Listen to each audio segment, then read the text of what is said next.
Recording in progress. Good morning, everyone. This is our Career and Technical Education Professional Development Day for June 2022. Very, very excited about today. I see a lot of familiar faces. Welcome to everybody. This is that time of year where we have an opportunity to do some professional development. And as some of you may know, my bread and butter deals with industry engagement. And one of the topics that I'm very passionate about, and a topic that many of us are passionate about, involves post-secondary opportunities for our young people. Now, especially for those of us who are within the skilled trades, we know that the idea of college enrollment and college graduation has been pushed so vehemently over the years, but there are many amongst us who understand that there are alternatives out there.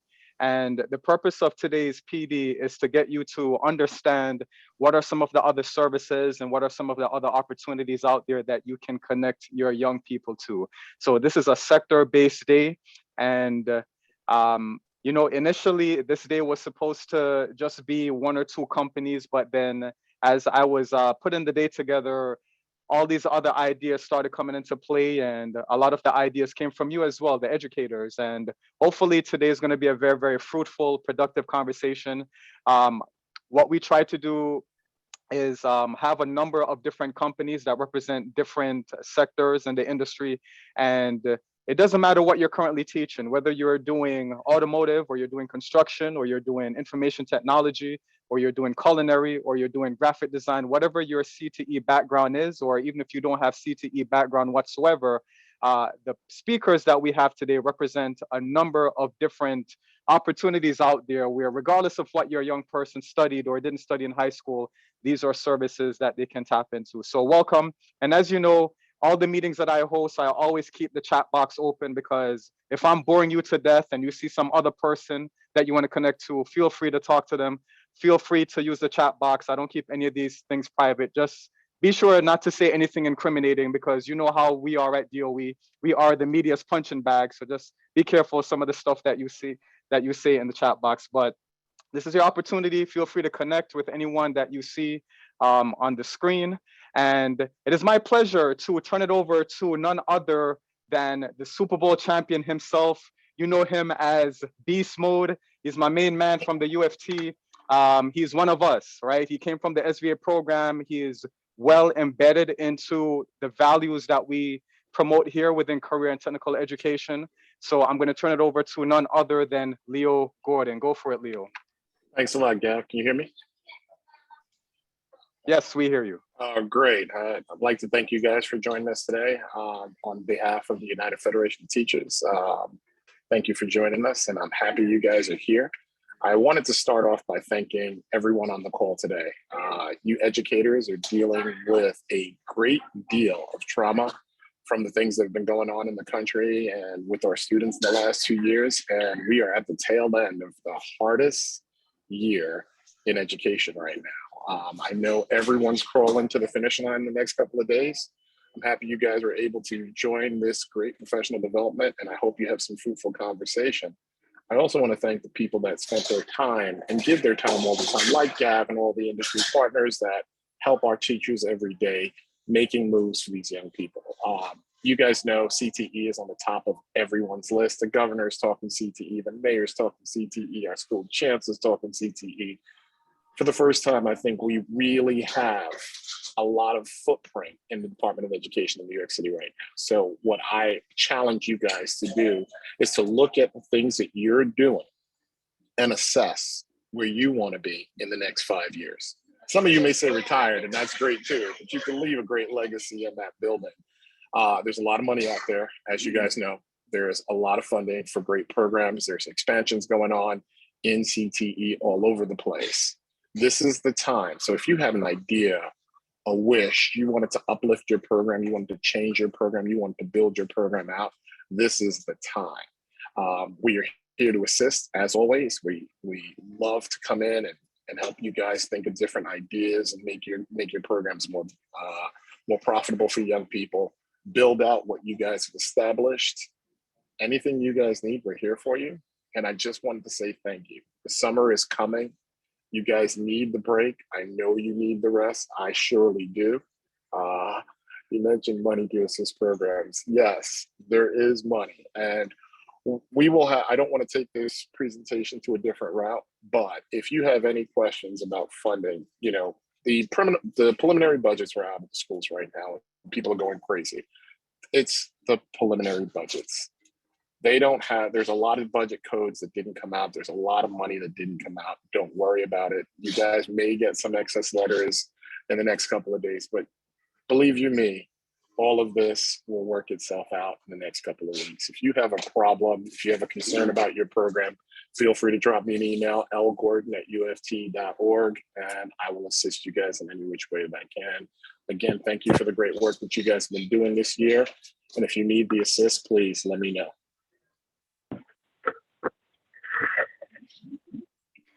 Thank you so much, Leo. And please don't bombard Leo with any petty or trivialities. He's a very, very busy man. So unless it's something extremely significant where you need Leo to intervene, please don't bombard him. All right. Thank you, Leo. Thank you for all the work that you do and your support. Thanks, I wanted to continue being the boots on the ground for them. Yes, I gotta run. I'll see you guys. All right. Thanks, Leo. All right, everyone, welcome again. So this is our CTE PD day. So just in case there was any miscommunication or misinformation, the purpose of today is to have various featured speakers talk about post-secondary opportunities. Now, sometimes when meetings are put together, a survey is sent out at the end, and then a whole bunch of people complain XYZ was not discussed. If you guys want to discuss social emotional learning, this is not the PD for that. All right, if you guys want to have a kumbaya type meeting where we hold hands and talk about our feelings, that is not the purpose of today. All right, if you're looking for how to better teach English language arts or whatever it is, academic subject you're into, that is not the purpose of today. Today is very, very specific. We are talking about post-secondary training opportunities that you can connect your graduating students and your alumni to. If you were communicated any other thing, you are in the wrong PD. There are other PDs happening. You are more than welcome to be a part of those. All right, so again, for those of you that don't know me, my name is Gavaskar Reid. My friends call me Gav for short. I am from the Career and Technical Education Department within Central Office of DOE. I love the work that I do. I love our department. I love our teachers. I love our administrators. I think the CTE work that we do is one of those hidden gems within New York City. We have a lot of respect for our CTE educators, our work-based learning coordinators, our assistant principals, our counselors, and I see a mixture of different roles, different school staff members in attendance, and my heart is glad for that. I was actually invited to speak at some other conference upstate about alternative progressive pathways. And I figure instead of me traveling upstate and speaking to a bunch of people I don't know, why don't I bring our CTE world together? Because so many times we work in silos. So many times there are different types of opportunities out there, but we're not connecting the dots, all right? And if you know me, you know that I hate reinvention of the wheel. I hate to see reinventing of the wheel. What I'd rather us do is connect to structures, services, opportunities that are already in place.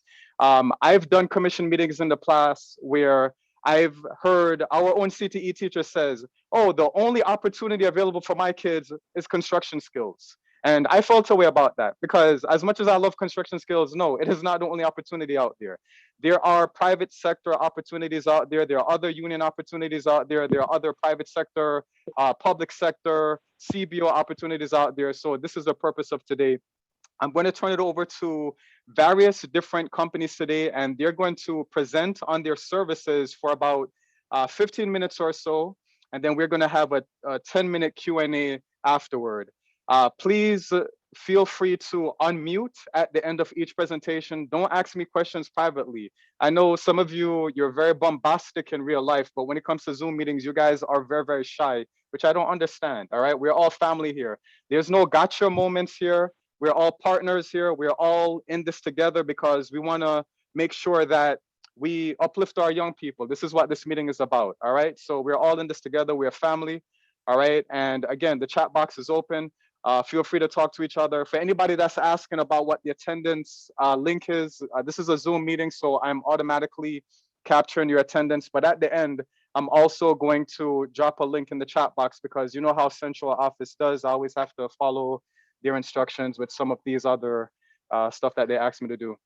There are a couple of polls that I wanted to give you before I turn it over to our partners at Building Works. Let me see if I can do this correctly. I don't do polls often, but I do have a couple of polls because I wanted to get a sense of the mindset of some of our folks in the room. All right, let me see. Can you see this? Okay, you can't see this poll yet. All right, I'm gonna launch this poll right now. Hopefully it works without a problem. All right, so the poll that I am asking today is, do you think all your students need to have a college degree in order to obtain a successful career? That's the first question. Do you think all of your students need to have a college degree in order to obtain a successful career? And I'm going to give you a couple of minutes to respond to that.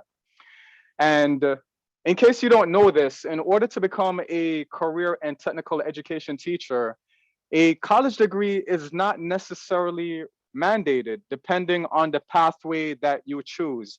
And for those of us who are from the skilled trades, you may already know this, that in order for you to obtain a career and be propelled in your career, there are other certifications and there are other skill sets and other experiences that come into play. But in terms of that college degree, it's not necessarily needed. Those of us in the skilled trades know this. I know my plumbing folks and carpentry folks, my HVAC people, my electrical people, we know this, but other folks in the CTE world may not know this. And wow, I still see more people coming in the room. I may max out 300. I can't admit more than 300 people in this meeting. So if you're texting me saying, hey, my friend can't get in, please ignore them.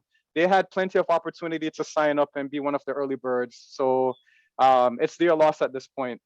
Nonetheless, this meeting is being recorded, and I do type up some very meticulous, unambiguous notes. I hope you guys love my notes because I try to make things extremely clear. I don't speak in high-minded central office mumbo jumbo that like some of you guys are used to. I talk in plain English. So hopefully you guys appreciate the notes that get sent out after these meetings. All right, so the second question that I wanted to ask you is, how knowledgeable are you about opportunities for students outside of college enrollment? How knowledgeable are you about opportunities for students outside of college enrollment? A number of different work-based learning coordinators and CTE teachers over the years have complained that their college counselors and guidance counselors are not aware of the various opportunities to connect their kids to college. And we've been asked a number of times to get parents involved, community members involved, other central office departments involved to connect these dots and break down these silos. So I wanted to hear from those of us in attendance, and I see your hand, Dr. Fairweather. I'm going to get to you in a couple of minutes. All right, so I want to know, how knowledgeable are you about opportunities for students outside of college enrollment? And I do see a few hands. I'm going to make sure that I get to you before I turn it over to Building Works. And I still see some people voting. All right, so what we have so far, so for the first question, do your kids need to have a college degree in order to obtain a successful career? 96% of you said no. And I have a feeling why this is because many of us here in this meeting are probably preaching to the choir as it is. So one of my goals as we move forward in the future is to get more and more people who are not familiar with CTE and the skill trades to get involved in these meetings. But 96% of those in the audience today have said that your kids do not need a college degree in order to obtain a successful career. Now, for the second question, how knowledgeable are you about opportunities for students outside of college enrollment? 81% of you said somewhat knowledgeable, 13% said not that knowledgeable, and 5% said very knowledgeable. You should be the one running the meetings. All right, I have to see who you guys are. Hopefully you're not anonymous. 5% of you said you should be the one running this meetings. Please have a conversation with me. I want to be able to highlight you and some of the knowledge and information that you guys have to share. All right, I do see Dr. Sandra Fairweather. I see your hand up. Please feel free to unmute. I unmuted. What I wanted to find out from you, people just use the word college willy-nilly. So are you meaning a four-year college or any post-secondary studies? When I say college, I mean any institution where you can get an associate degree or bachelor degree. So any college, any university, anything where it's an institute that confers upon the graduate a degree of some sort. Thank you. All right. And Nicholas McLean, I want to welcome Nicholas to our group. He's one of our newer members to the group. And you guys know how hard it is to find career and technical education teachers. So I am asking you, please be there for Nick, be a support system for you. And Nick, we are here for you as well. We want to see you thrive within our CTE world. Feel free to unmute. Yes, I feel that I always teach my students that you could leave high school and immediately make a great salary. And if they set up themselves with just the fundamentals, for example, of electrical, they could get a very good apprenticeship. By the time they, and I give them real numbers. So by the time they're approximately 20 years old, they could be in local 3 making $37 an hour, whatever the case may be. And also, yes, I do tell them that statistically, without a degree, you are lowering your salary chances and your networks by about, I believe it's like 40%. But with a college degree, it is higher. But with the trades, you kind of negate those differences. And you could be in a trade without that. And I even show them the trajectory, for example, with a doctor versus a tradesman. And by the time a doctor actually paid off his loans, that tradesman already made in his salary what that guy owes in debt. So it's very interesting. But yes, I do try to show them opportunities. There are several opportunities. Once you have a skill with your hands, there's several opportunities for you without a degree. So I completely agree with that. Excellent. Thank you, Nick. And those are some very, very salient points. And I hope that those of us who are not familiar with the skilled trades and the CT world may understand that there are various opportunities out there. We don't have to pigeonhole our kids into college necessarily. If they want to do that, they want to pursue a field that requires a degree, go for it. But there are other opportunities out there, and they can very much make a livable wage as well as a profound amount of income if they choose to pursue other areas. All right, so it is 9:33 now, and I'm actually making good time here. I wanted to present to you 2 of my favorite women from the carpentry industry. And yes, there are definitely women within these sectors, in case you didn't know it.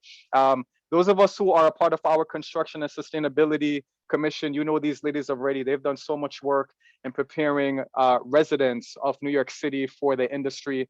And I want to give a big shout out, especially to Sanad, where Sanad is one of our industry partners, where she has actually helped some of our CTE programs obtain New York State education approval, because she sits on some of our advisory boards and external review boards.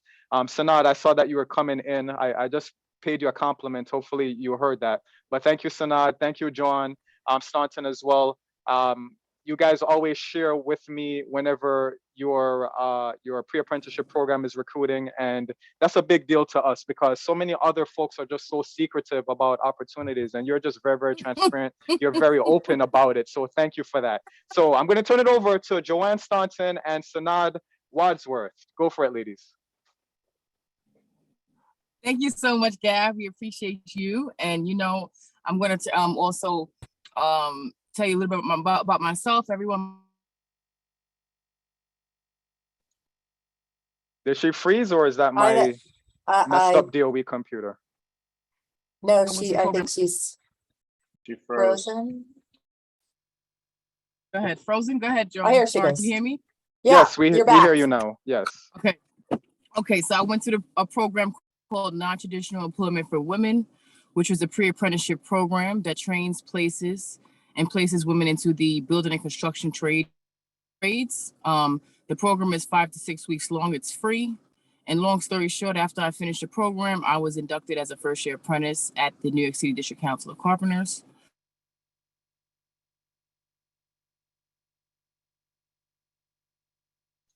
Okay, so I think Sanat is having some technical difficulties.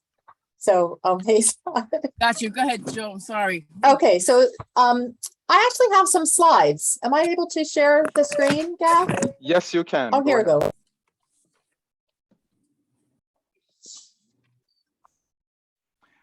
And Sanad, if your computer keeps giving issues, maybe you can try to call in, because that's a solution that tends to work if you want to do it that way. So can people see? Can you see my screen? Yeah, we see it. Thank you. Okay, great. So we're going to talk about the New York City District Council of Carpenters, the apprenticeship program. And then also I'm going to talk a little bit about a pre-apprenticeship program that we have that we call Building Works. So just some information about what this is. So that it's an apprenticeship program with the New York City District Council of Carpenters. So that's the Carpenters Union in New York City. It's big. It consists of 9 locals and 20,000 members, and that includes about 1,000 apprentices. It's a fully democratic body. The leadership is all carpenters, elected by carpenters, and listed here are all of the locals associated with the district council. It's mostly general carpenters, but there are also a number of specialties within the field. And then I just wanted to talk a little bit about what the job is. I mean, what is the apprenticeship? So I like to share these slides because these are actually photographs of carpenters on their work sites that they shared with us. And I think, a lot of people, when they hear carpentry, they assume that it's, working in a shop with, building things with wood.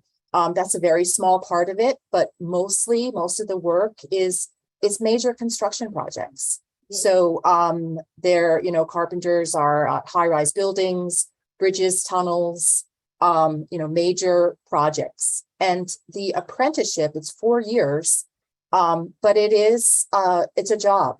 So once they begin the apprenticeship, they're getting competitive wages, a comprehensive benefits package. You're not going to get better benefits other places.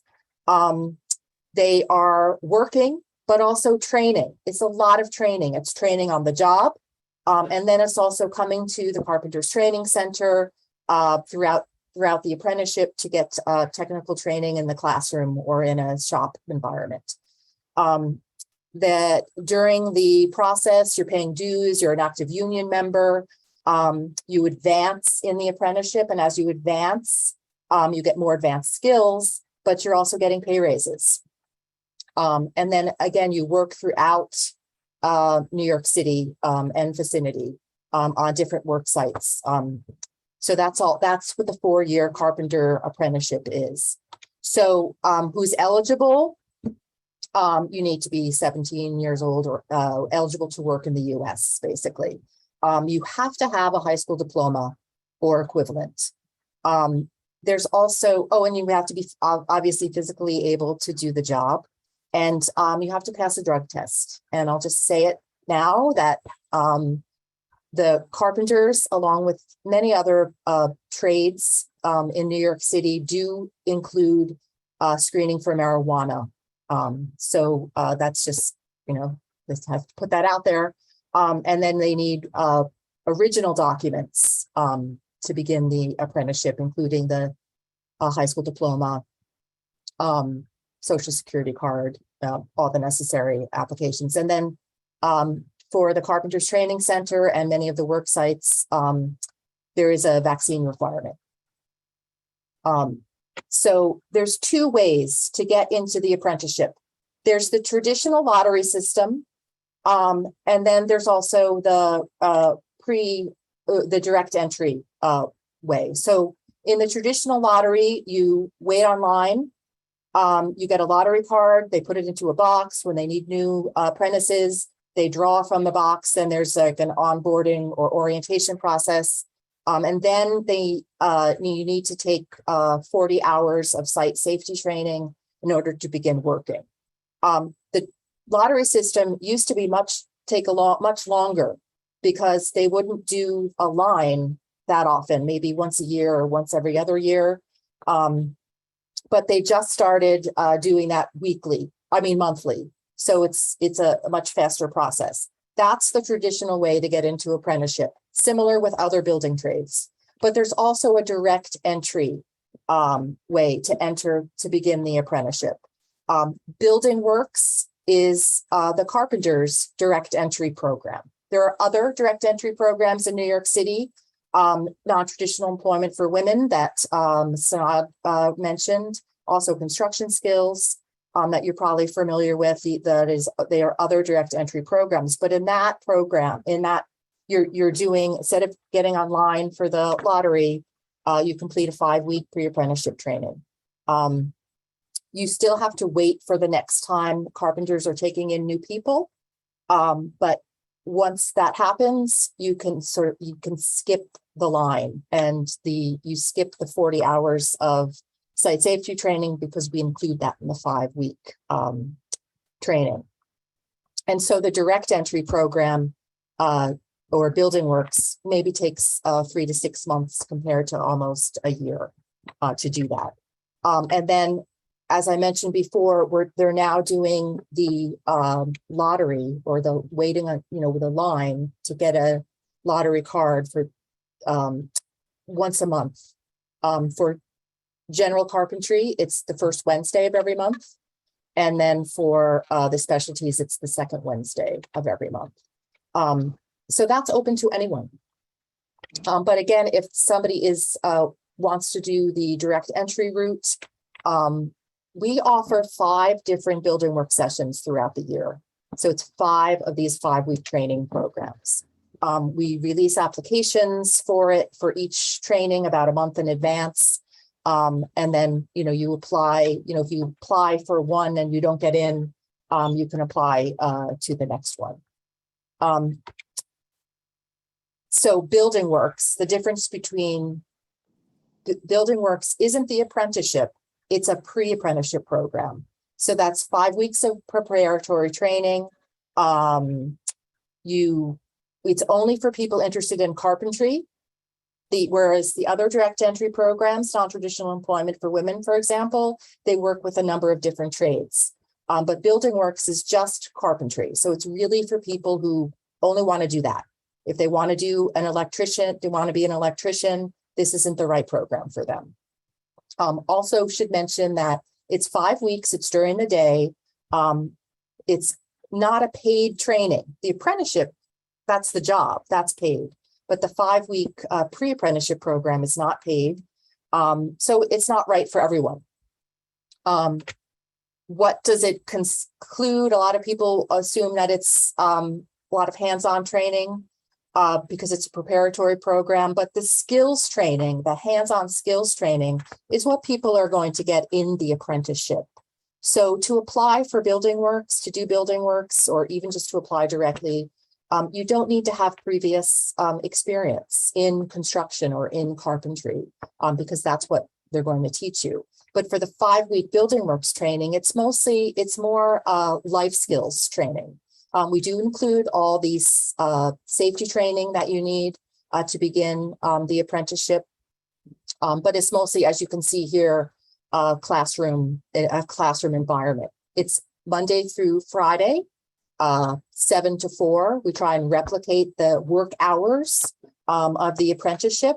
And there's a very strict attendance policy. So also replicating the, in the apprenticeship program, it's being on time is really, really critical in this industry. So that's part of the Building Works program. Here's what we include. Again, it's some life skills. So we do talk about the history of labor unions and what it means to be in a union. There's an environmental component. There's the 40 hours of the site safety training that you need. And then also we do some math for the trades and diversity and cultural competence and some other things. That's all in the 5-week unpaid Building Works training. A lot of people ask, what do we look for in candidates? So when we're interviewing people for Building Works, and I should say that, we do these 5 different sessions throughout the year. We can only put about 20 or 25 people in each, and we will get more, many more applications than we can accept into each training. So we do interview people, and there's a whole screening process to get in. And when we look for candidates, this is what we're looking for. So it's, clearly people interested in carpentry as a career. So we look for people who are going to be able to make that commitment and not just committing to doing a 5-week training, but the 4-year apprenticeship. We look for people who have initiative, who have demonstrated that they have that, the aptitude, and they can willing and able to use new skills, a work ethic and integrity, very important, and then also just authenticity. So these are that's our profile for the candidates that we look for in Building Works. And then I wanted to share with you the Building Works upcoming training sessions. So we do have a session starting in July. The applications are available right now. The deadline is June 30 for that July training. And then we have another training, again, if people aren't able to do the train during the summer, we do this, several times a year. So the next one on the schedule is in September, and then another one in November, and then we'll do 5 more trainings in 2023. For information about the program, we suggest they email us, and we can send, or to get an application, we'll send out the application by email, and our email address is buildingworks@nycdcctc.org. So that stands for New York City District Council of Carpenters Training Center. So I'm just going to put myself back on mute and let Sanad add anything she wants, and then we'll get to some questions. Thank you, Joel. No address. I'm sorry. Can you repeat the email address? Yes, Building Works, one word, at nycdcctc.org. Thank you, Gab, for the chat. Awesome. Thank you. So sorry, guys. Can you go? Great. My name is Sanad Wadsworth. I started as an apprentice, and prior to me becoming an apprentice, I went to a Plumbing for Women, which trains and places women into the building and construction trades industries. The program is just like Building Works, free, 5 to 6 weeks long. And basically I was fortunate enough to join the Carpenters Union 2 weeks after I graduated, right? Fast forward, I did my apprenticeship program, I graduated. And 2 years after I became a journey person, which means basically that you're able to teach someone else and train someone else.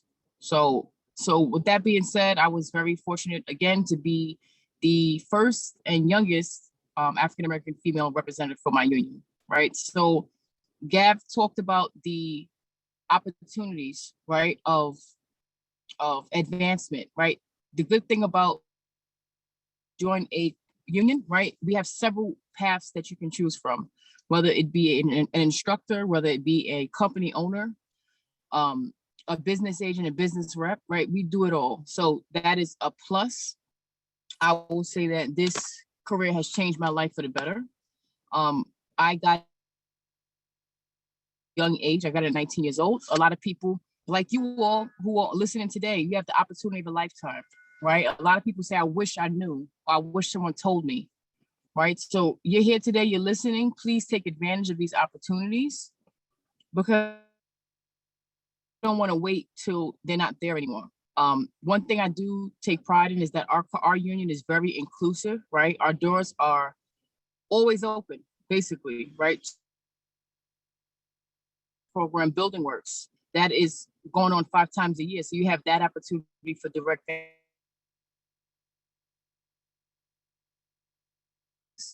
every month moving forward on the first and second Wednesdays of the month. The next one will be July 6th, and that's going to be for general carpentry. And the next one after that is a specialty recruitment for July 13th. So all you have to do is come down, get an application between the hours of 7 a.m. at 395 Hudson Street, and then wait for them to call you. Did I miss anything? You guys, I have a question. awesome. Is it possible that this PowerPoint that was just presented be shared with us so that we could present this to our students? Joan? Sure. I can send it to Gav, and then can you distribute it? Yes, yes, absolutely. Okay. Yeah, Yeah, sure. I was waiting on you to give permission. I didn't want to speak on behalf of you. Yeah, no problem. Yeah, okay. All right, great. So Sanad, your audio is very choppy. You're going in and out. Yeah, so I did, but I mean, I did catch most of that. I did have a few questions though. And again, for those of us in the audience, if you have any questions, please feel free to put it in the chat box or unmute. But you mentioned pre-apprenticeship versus apprenticeship. A lot of us here in the academic education world, sometimes we use some of these words interchangeably. We call everything internship slash apprenticeship slash pre-apprenticeship. In your world, what exactly is the difference? You said that Building Works is not a quote unquote apprenticeship, it's a pre-apprenticeship. Can you just reiterate what the difference is? Yes, the apprenticeship is a job, and you get paid competitive wages and comprehensive benefits. The pre-apprenticeship program, which is only 5 weeks, is an unpaid preparatory training. So it's like to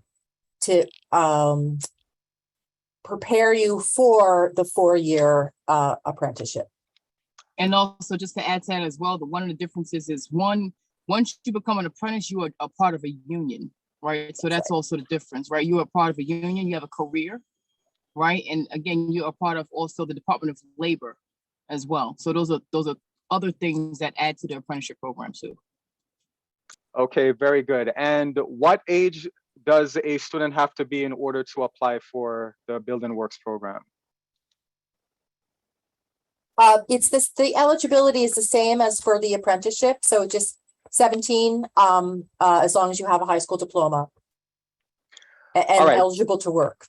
Okay, so we do have a number of our students. They're going to be graduating. Our graduation is typically June 27th, 28th, around there. So we do have students, they're going to graduate, but let's say they want to apply for your program, but they don't physically have proof of that transcript yet, or they don't have proof of the high school diploma yet. What's your advice to that candidate? First of all, the next training would be if they're just finishing at the end of June, then it would be best for them to apply for our the September training, and the applications would be available in August. And so I would hope by that time they would have something, right? Okay, right. Yep. Okay, very good. Now, this question always comes up. I sit in the chat box as well. Are undocumented students eligible for this program? So they have to be eligible to work. They need a social security card. If it's a social security card that says work eligible with DHS document, then we need to see that as well. Yes, and that's the case for anyone who's wondering. For all of our presentations today and just about virtually the vast majority of opportunities we have, unless we specifically say this is something for undocumented students, the assumption is that they must be legally eligible to work. All right, Samson, I see you. Go ahead, unmute.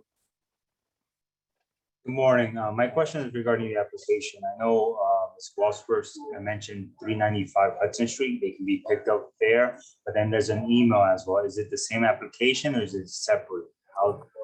Okay, so it's two different things. If they want to apply directly to the apprenticeship, skip the 5-week unpaid training, skip Building Works, and just apply directly. Those applications, and it's actually a lottery card that they're distributing. That's distributed at 395 Hudson. That's the once a month, the first Wednesday of the month. Twice a month, Joan. Oh, that's right, For the- because general carpentry is the first Wednesday, and for the specialties, it's the second Wednesday. If they want to apply for building works, they can't, there's no application to pick up. We email the application, so they have to email us to request an application for building works. We'll send them the application and then they send it back to us. Thank you.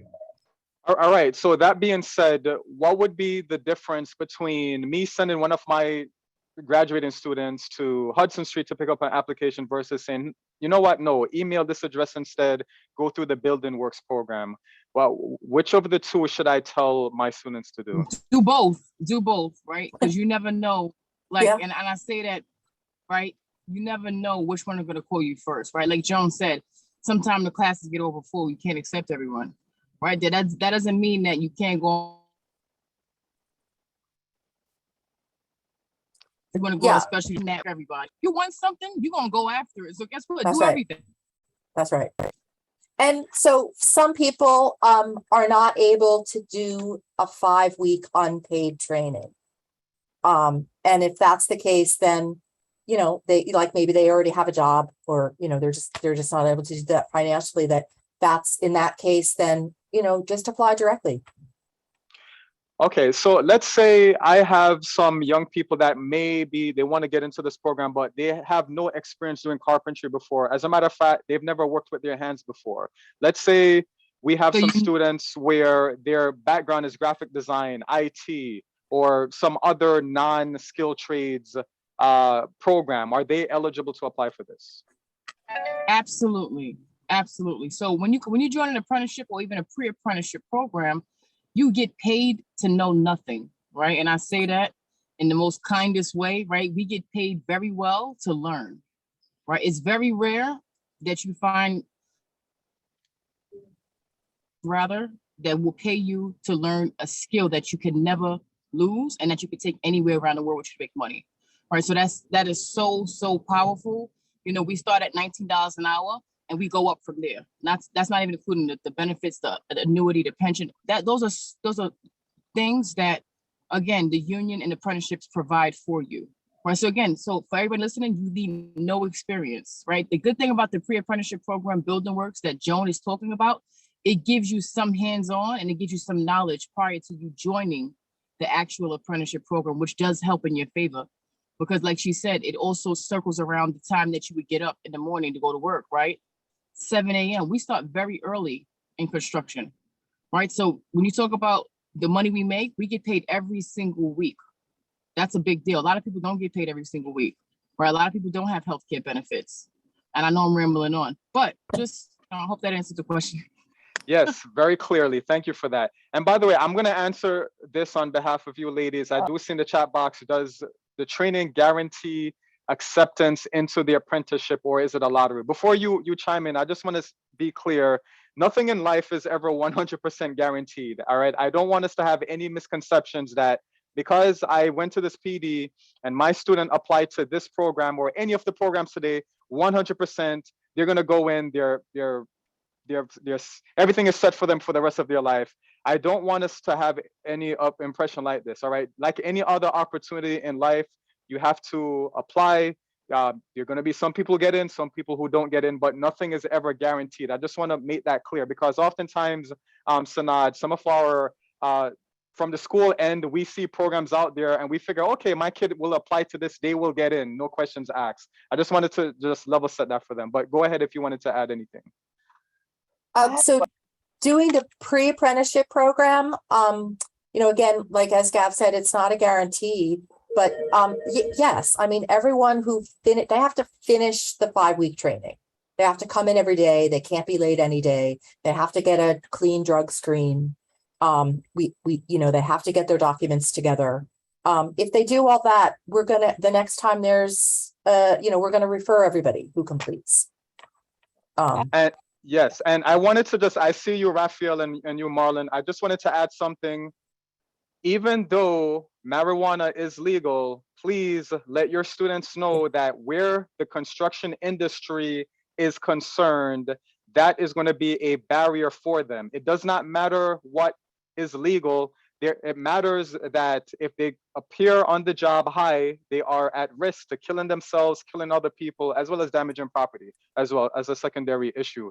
So we do have a lot of folks that they say, hey, I get to smoke weed now, it's legal. That has nothing to do when it comes to hazardous occupations. They need to be able to pass that drug test. And I've met many young people, they've jeopardized many opportunities because they failed the drug test unnecessarily. So please reiterate that to them. Raphael, I see your hand. Good morning, everybody. I had a quick question. Is there a time frame for the 5-week Building Works program that the students become ineligible? So is there a time frame after they graduate high school that they have to apply within that window? No, it's open to anyone. They can apply anytime. Thank you. Okay, Marlon, I see you. And just to piggyback on that as Oh, well, sorry. there's no age limit. Yeah. All right, so there's no there. You have to be at least 17 to Right, apply, legal but to in work. terms, but yeah, if you want to be 35, 40, you figure the hell with DOE. I want to get into carpentry. Yeah, you're not old enough. All right, you can never be too old enough, rather. Okay, That's right. Marlon, go for it, Marlon. Thanks, Gav. John, I don't know if you remember, but I actually met you a couple of times at the Hudson Yards. I brought actually a electrical teachers on the call here. And I would just want to say it's excellent facilities there. I just love the experience of being exposed to that. I wonder if there's any way possible that the kids, like students from CTE schools, could have the opportunity to see the training centers, because I think it would actually inspire them to want to get more involved with it, whether it's Building Works or the other program.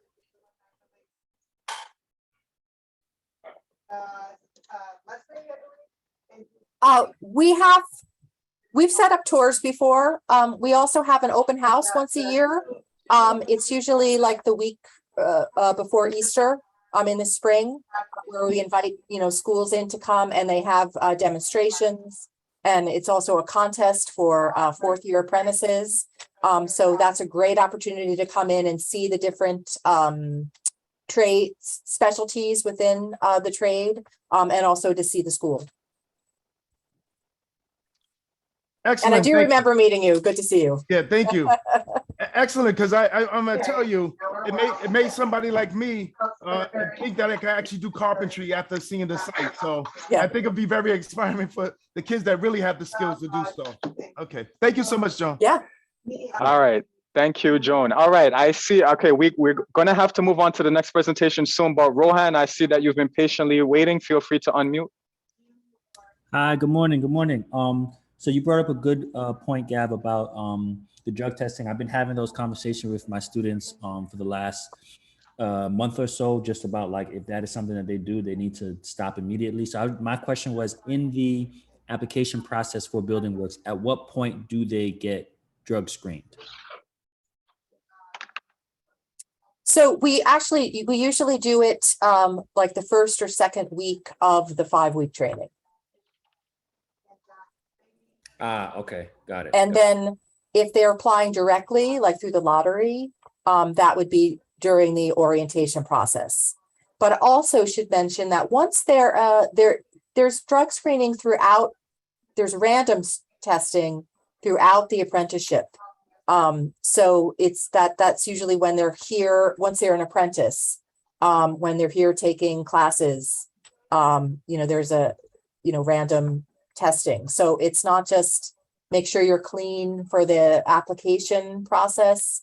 It's really, it's you have to stay clean, for this career, really. Right, exactly. Yeah. Exactly. Thank you. Yep, excellent. Thank you so much. All right. So thank you, Joan and Sanad. Thank you so much for the opportunities. The link is right there in the chat box to check out more information, nyccarpenterstrainingscenter.org. Thank you, ladies. Feel free to stick around if you want to, but otherwise, thank you so much for your time. Thank you. Thank you, everybody. All right, so next in our agenda, I am very pleased. Let me just make sure he's here in case. All right, Claudius, he's here. Let me make him a co-host. All right, and Joyce, I see you as well. All right, it is my privilege to introduce to you Claudius Keynes from the Fire Department of New York. And you can see that he's well dressed. He's dressed to impress. Claudius, I'm going to be honest with you. When I reached out to Gwendolyn and I wanted a guest speaker for this PD day, I was told by the FDNY that they randomly chose people, but I said, no, I wanted Claudius because I was so impressed with the work that you did at our maritime fair a couple of months ago. You know, so I had to have you showcase in front of our educators today. And also with Claudius, we have Joyce Tetsu Atagwe. Hopefully I didn't mess up your name. Thank you for joining us as well. So we have with us the Fire Department of New York, very, very well respected institution. Go for it. Thank you so much. Gav, the check's in the mail. Appreciate the introduction. Good morning, ladies and gentlemen. Once again, my name is Firefighter Claudius Keynes. Joyce, can you, oh, there you go. And I'll let Good morning. Oh, yes. Good morning, everyone. Thanks for having us here.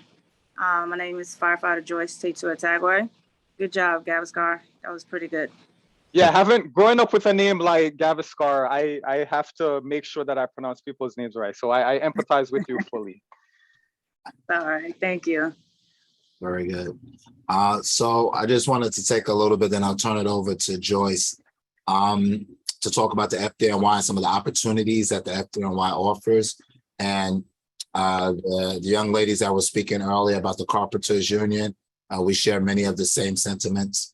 One of the things I can tell you, in my opinion, I feel that being a firefighter is the greatest job in the world. It truly makes a difference in people's lives, as well as you're doing something that you truly, and most people feel proud of the employment they do, no matter what kind of employment they have. But working for the FDNY, in my opinion, you feel rewarded every time you leave the firehouse. And the opportunities there that the FDNY offers are amazing. Many people may not be that familiar with the FDNY outside of just fighting fires, but the FDNY employs many firefighters, over 12,000 firefighters, and of course there's EMTs as well and paramedics. And the opportunities for the FDNY are tremendous, especially for those that may not necessarily be interested in post-secondary education, college. But for those who have actually gone to college and still have interest in FDNY, there's opportunities for those as well. So I'm just going to take just a few minutes just to talk about two of the focal opportunities, which is EMT as well as firefighter. An EMT is an emergency medical technician, and that person only needs to become an EMT to be 18 years of age, have their green card. They don't have to be a citizen as of yet, and have the high school diploma or GED as well, or GED, and their driver's license. So as far as a medical, emergency medical technician, your job is to provide basic life support services to someone before they reach a hospital.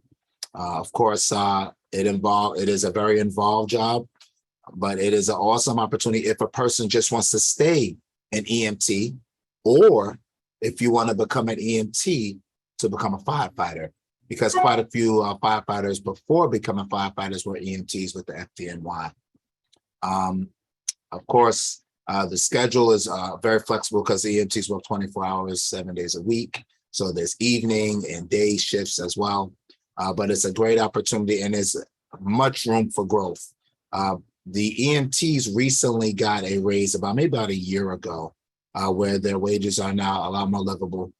And now the room for growth from an EMT to becoming a paramedic to a lieutenant, well over $100,000 a year, which really, you had to do quite a bit of overtime to get that before, but now within reason, you can do that as a paramedic, even as an EMT, just doing a little bit more overtime. I personally feel that many people that join the FDNY or found out about the FDNY have found that it's opened up so many opportunities to them. And going from EMS to now firefighting, firefighters now are, it seems that it's one of the highly sought after jobs. In 2017, over 55,000 people took the firefighters exam. And to have a shot with the open competitive exam, you have to get at least 100. Now, many of you may say, well, how do you, it's possible to get 100, but really what it takes is for a person to pretty much score 95. And if they live in the New York City area, they get 5 residency points. But what I like to do is just talk about different ways that a person could get on the job without having necessarily to take the open competitive. But there's the cadet program and there's the EMT program as well. Being an EMT for 2 years. I'll take a second to let you guys digest that, and I'll turn it over to Joyce. And if there was anything that I missed, Joyce, that you want to touch on, because you know you're going to do a much better job than me. On mute. Sorry, I was looking for the mute button. Yes, Claudia, is that pretty much the same thing. I mean, with there's so many sectors within the fire department and so many opportunities for also civilians, but we won't touch into that because you can always go on the website, fdny.gov, and look at the job opportunities for just civilian jobs. But for the civil service job, the open competitive, you have the promotional as the EMT that Claudia has brought up, and then you have the fire cadet program. Now, that's like another transitioning opportunity to get to be a firefighter. I think starting age is 18, coming out of high school. You can get into the fire cadet program, almost like the EMT. Straight out of high school, you can get into that 2 years as an EMT. You take the promotional, you get into fire, and it's not as competitive as the open competitive. So like Claudia said, the open competitive is it's harder as far as like scoring and the other process. It takes a while. It's at least 4 years. The list stays open for at least 4 to 5 years. And there are over 3,000 that are on the list now. At least about 3,000 on the list. They're still waiting to get into the academy. That list lasts at least 4 to 5 years. So that's why the filing is every 4 to 5 years for firefighter, for the open competitive. EMT promotionals are at least 2 to 3 years. I believe the next one is coming out next year, and the open competitive will be tentatively next year. We always encourage our interested candidates to stay on top of join FDNY. There they can get all the resources that they need, and of course by providing their information on the EOI express interest form, they get calls from one of the representatives from the recruitment unit, and they'll give them all the information they need to start the process, to get on the process, because it is a process, right? So fire cadet, and let me just start with that, is you start off 15.67 an hour, at least 34, 35 hours per week. And it says starting age is 18, minimum education, high school diploma, US citizen, and US residency. So age is at least 19 before your 27th birthday, right? So that's another process that we always encourage high school students to get into, the fire cadet program, and also the EMT, and you go from there, right, to get to fire. Like I said, for me, it's been one of the greatest jobs in the world, and I'm only it's going on 3-4 years now. So I've had a lot of opportunities within the department. There's a lot of other opportunities within the department. You have the special operations, you have the Marine program, you have the water rescue. You have so many opportunities when you get into FDNY. It's not limited at all. So it's always encouraging especially to diversify the department, the agency, right? That's what recruitment is all about, to expand the opportunity to those who would never have thought that they could have had the opportunity to be firefighters, or at least see themselves as firefighters within our community. So that's something that we strongly emphasize with the recruitment unit, to just broaden that awareness and education to as many as possible. So we could go on and on, but if there's any questions, like I said, as far as the filing go, DCAS handles all of that. The testing is open through DCAS. So I'm encouraging all candidates or interested parties to create a profile with DCAS, right? Because they're the one that put out the exams, right? With all civil service jobs. So they put out the exams. Like I said, hopefully by next year, the filing will come out. Create a profile with DCAS, and they put that out, and also stay on Join FDNY to look up all the resources that are available.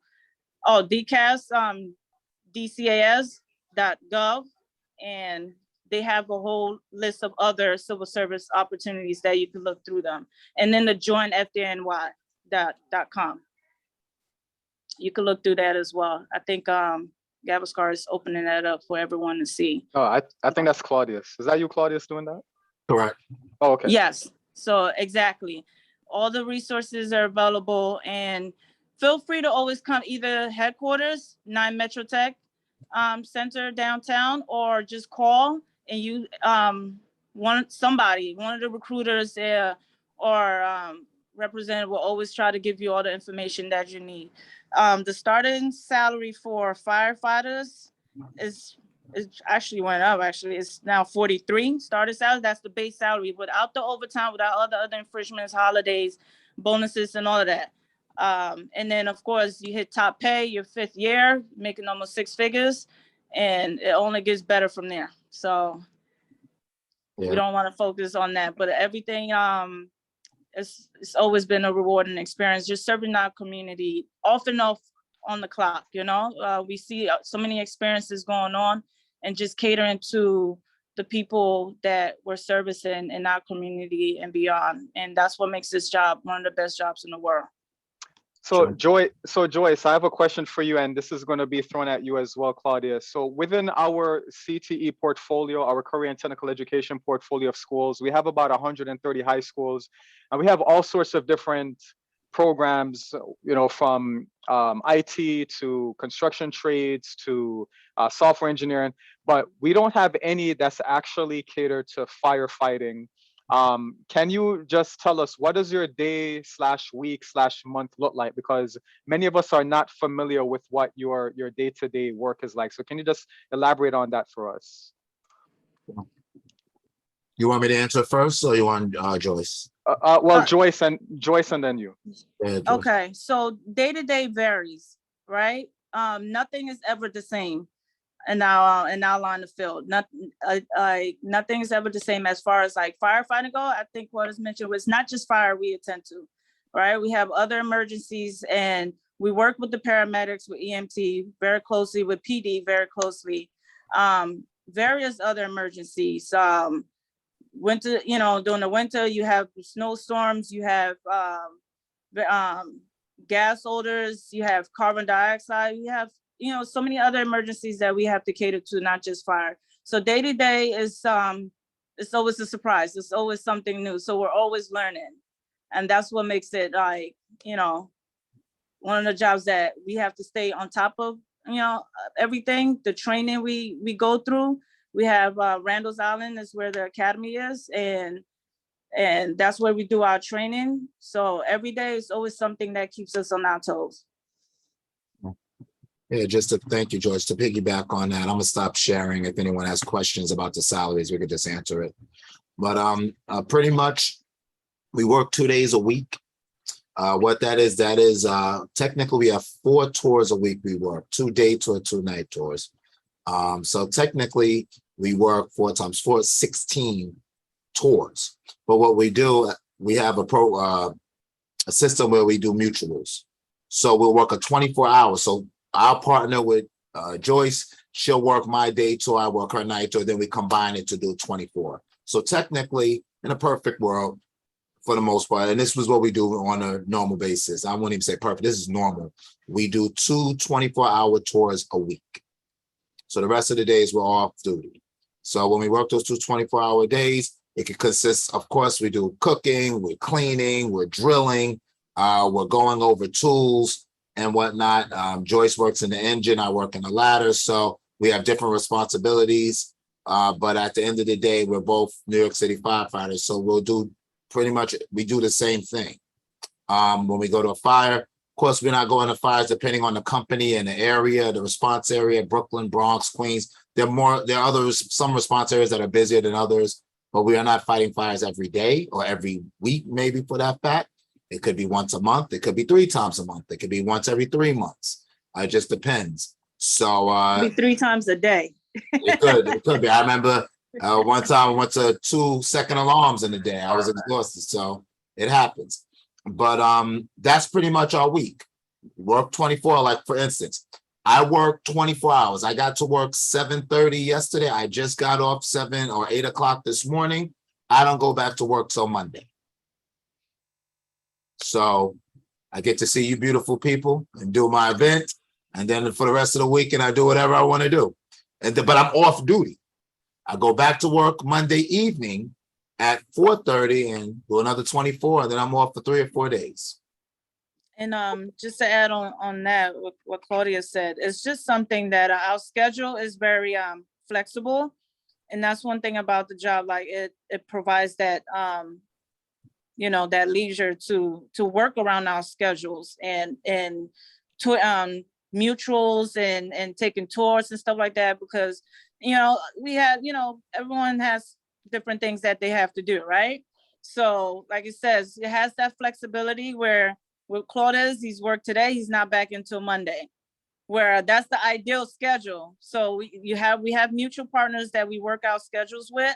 And then we have other members, members that we work with where we can mutual tours off and stuff like that. So it has that flexibility that nothing is standard per se. So it's just, once you get in, it's something that you have to get accustomed to, like that schedule. Everyone has the misconception that firefighters only work twice a week and then they're all 5-7 days or something like that. That's not the general schedule, but we do have that flexibility to work when we can work and when we don't have to. And it's like you said, emergencies happen 24/7. So it's not like we have days off, right? As far as like holidays and things like that, weekends off and things like that, we pretty much work on the schedule that we're provided. So there are group numbers and there, group tours and stuff like that. So it's something that we work around within the firehouse and within the department to make the schedule work for us. Yeah. Okay, very good. Now I see Claudius is getting some compliments in the chat box. I'm feeling a bit jealous. I mean, I work around the clock too. I don't get any compliments about my look. All right. So Claudius, when you shared your screen, I noticed that there was something that mentioned that candidates have to be able to pass a physical test of some sort. What is that about? What does that test consist of? So really, we have a CPAT, and I'll share my screen again just so you can see that.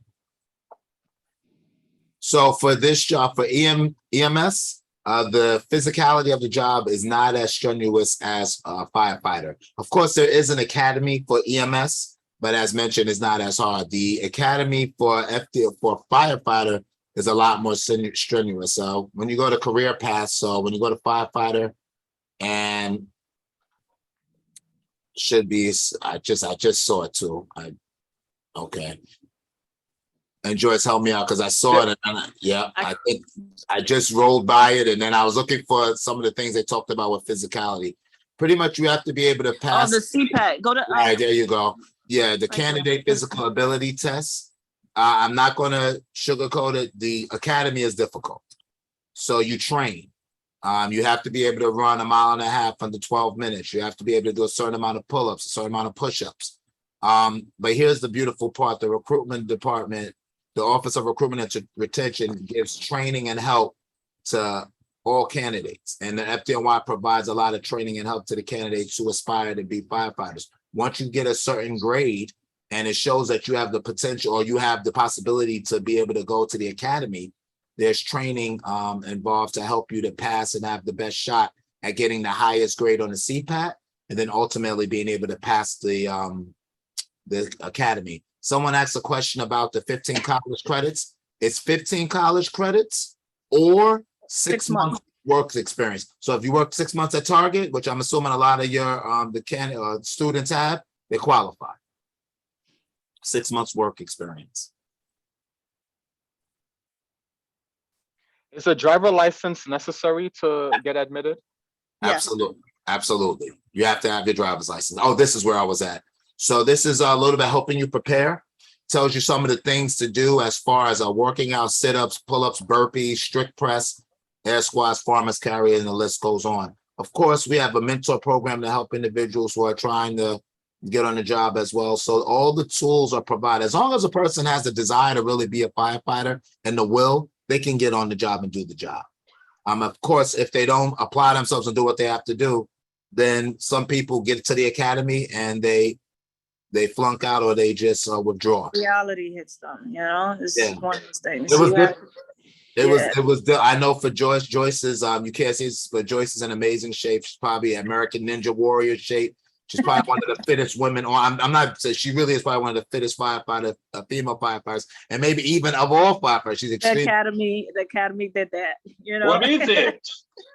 You know, so she. But I will tell you this: when I got on at 31, and it took 3.5 years. I applied in 2011.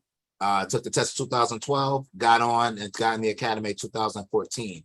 So I was one of the older candidates in my classes. I got on right at the cutoff mark, which was 28. And it was difficult. I mean, I pushed myself. I survived on ibuprofen and prayers. So, but it's doable. Very much so. All right. So if there are any questions, please feel free to raise your hands and unmute. Claudius and Joyce, both of you made mention to something referred to as open competitive exam. This is a bit obscure and confusing to some of us. What are you referring to exactly when you mention stuff like civil service exam and open competitive exam? What is that exactly? How does that work? Okay. Go ahead, Joyce. The open competitive, it means it's open to the public. And anyone with, of course, that meets the eligibility, high school diploma, driver's license, minimum work experience, can apply to be a firefighter straight on. You know, of course, they have to go through the exams, the physical, medical investigation, and all of that. So that's the open competitive, meaning that anyone in the public can take the exam through DCAS. And the other one being EMT, promotional, you have to be an EMT. Correct. So you have to go through EMT at least 2 years and then take the promotional that's provided through FDNY, and DCAS gives out that exam as well. And then the other opportunity we had mentioned is the fire cadet program.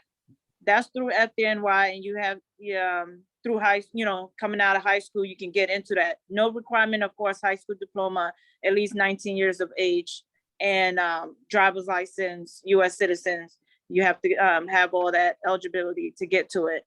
So that's the distinction between mainly the open competitive and the promotional that's really also emphasized through the EMT program. I don't know if that cleared up clear that up for you. Yes. All right. So for our audience, I dropped a link in the chat box.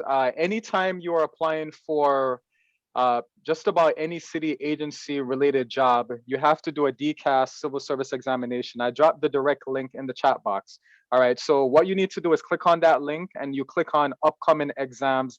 It's the same thing if you have any interest in working in central office as well. All of our job titles are connected to a civil service title. You need to go to the website that DCAS hosts, which is Department of Citywide Administrative Services. They are the ones that put out these various examinations throughout the year. Some openings only happen once a year, some once every 2 years or once every 3 years. So you need to get familiar with that website. Now, Joyce, what are some of the titles that we need to be looking for if we are interested in working for FDNY? Through the civil service exams, yes. It would be firefighter, EMT promotional, and EMT trainee. So that the EMT trainee is pretty much like the open competitive for EMTs, right? You don't have to be a former EMT or paramedic. You come in, you'll be trained through FDNY to be an EMT. All right, the EMT promotional, you would have had to be previously an emergency medical technician or paramedic. So that's through FDNY for the civil service, EMT trainee, and firefighter. And just to add to that, Gab, for those who are pretty much for all these positions, the EMT trainee is for a person no experience at all, never drove an ambulance, never did anything. They just want to become an EMT. This is an awesome opportunity for those to get with the FDNY, because of course you're trained for 3 months to become an EMT, and then after that you go through the rest of the training to become a full-blown EMT for the FDNY. So this is an awesome opportunity for those, and I have the information up here, AMT salary versus certified EMT. Of course, the open competitive, I just want to touch on that really quick. Open competitive, as Joyce, is for everyone. If a person truly wants to be a firefighter, it is extremely competitive, and it only comes out every 4 or 5 years. And due to COVID, we're way past that now. For the last test was 2017, and as she said, it may not be out for firefighter until next year. So if a person is interested, one of the things all of your students have on their side is time. So they could be an EMT for 2 years, take the promotional. If you become an EMT and take the promotional exam, you only have to get a 70. And you're in, because it's a promotional. If you do the open competitive, you can't get under 100. 99 maybe. And that's pushing it, because right now, I don't even know what number they're up to, but They're at the bottom of the list with a 99. Right. So it's like and it's difficult, and it's becoming more and more popular. So I would definitely suggest for those with the EMT, those who are interested in being a firefighter, go to EMT route. The cadet route is very similar to EMT. Pretty much you got to do it for 2 years. And once you do it for 2 years, the program ends and you can take the promotional exam, and you can take the promotional, get a 70, and then be able to go into the fire academy. So I would suggest the 2 routes to be in a firefighter: cadet and EMT. And for both, you want to apply and get those going tell them to right away. I mean, you can apply at 18. You can even apply the open competitive at 17 and a half. So, if you have students, and I met Gab at the Maritime Fair, if you want a little bit more information where we could talk to your students and one-on-one, please, Gab, let all your partners know. We'll come to the schools. Our recruitment division is very interested in getting as many New York City people working for the FDNY. If you live in the city, you should serve your city. So excellent. That's the goal. Excellent. Sounds good. Tiffany, your hand is up. Go for it. Hey, how are you guys? So I am very far removed from this because I'm a vet teacher, but one of my students does want to become a firefighter really bad. So the cadet program, I am kind of confused because I see here on this website it says 17 and a half, but I think that's the general open population one. So how do you become a cadet? You still have to meet all those requirements, correct? Right. So the cadet program is a very new program that just started, and it's getting rolled out hopefully by the end of this year. Cadet, 19 years of age to 27.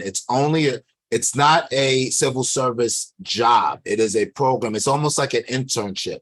And the cadet program is geared to help a person to become a firefighter, because after you've done your 2 years as a cadet, you're eligible to then take the promotional examination, as we mentioned earlier, where you just have to get a 70. So how do you apply for that? How do you apply for that? The same thing.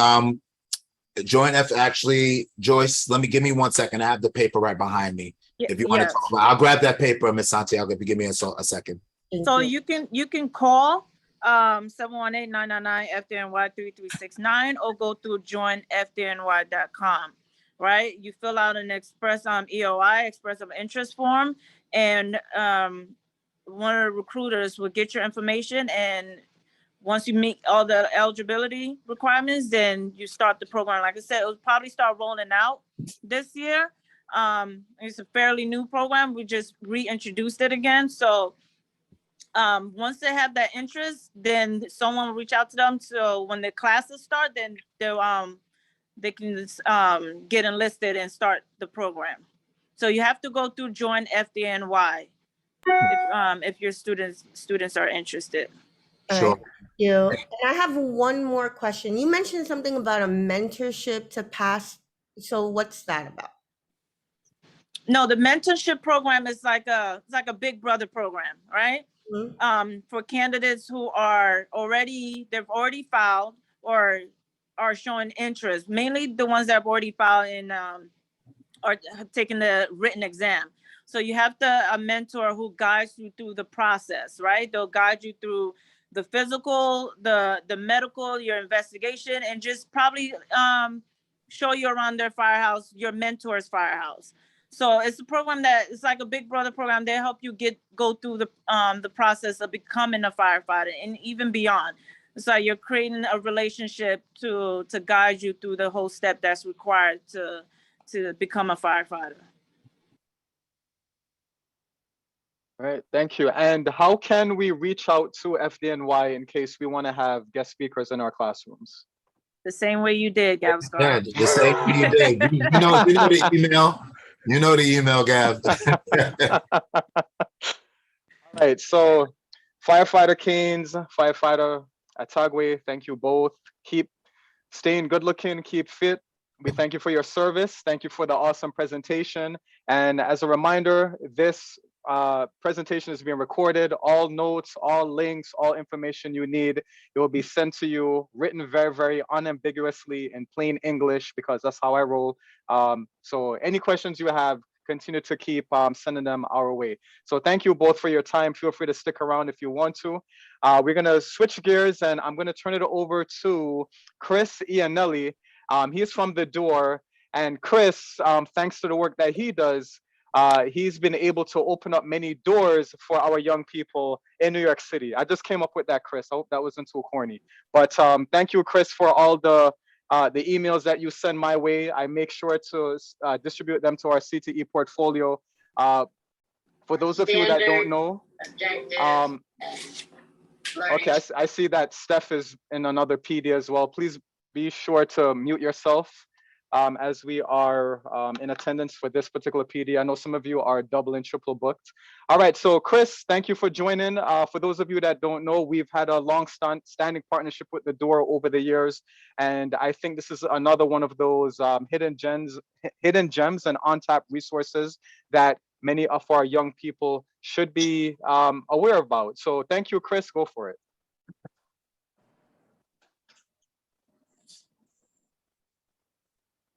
Sorry to interrupt, Gavaskar. I'm gonna go now. Thank you, everyone. Thank All you right, for your thank time.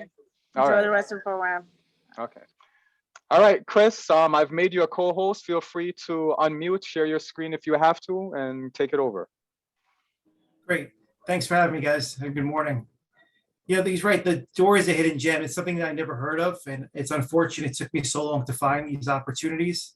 I'm passionate about post-secondary education and job training. Not every kid is college bound, and finding opportunities to help them is something that I'm passionate about, and hope to share a couple of different opportunities the door has to offer. And I will do a quick presentation. I welcome any comments and questions as we go through. Let me know if you see the screen. So I've been at the door getting close to a year now. And what's amazing is that the programs that we're going to discuss today are free. There's no cost to the student. The only thing they ask is to become a door member, which opens access to pantry, support services, mental health, art programs, all different things that really help the student.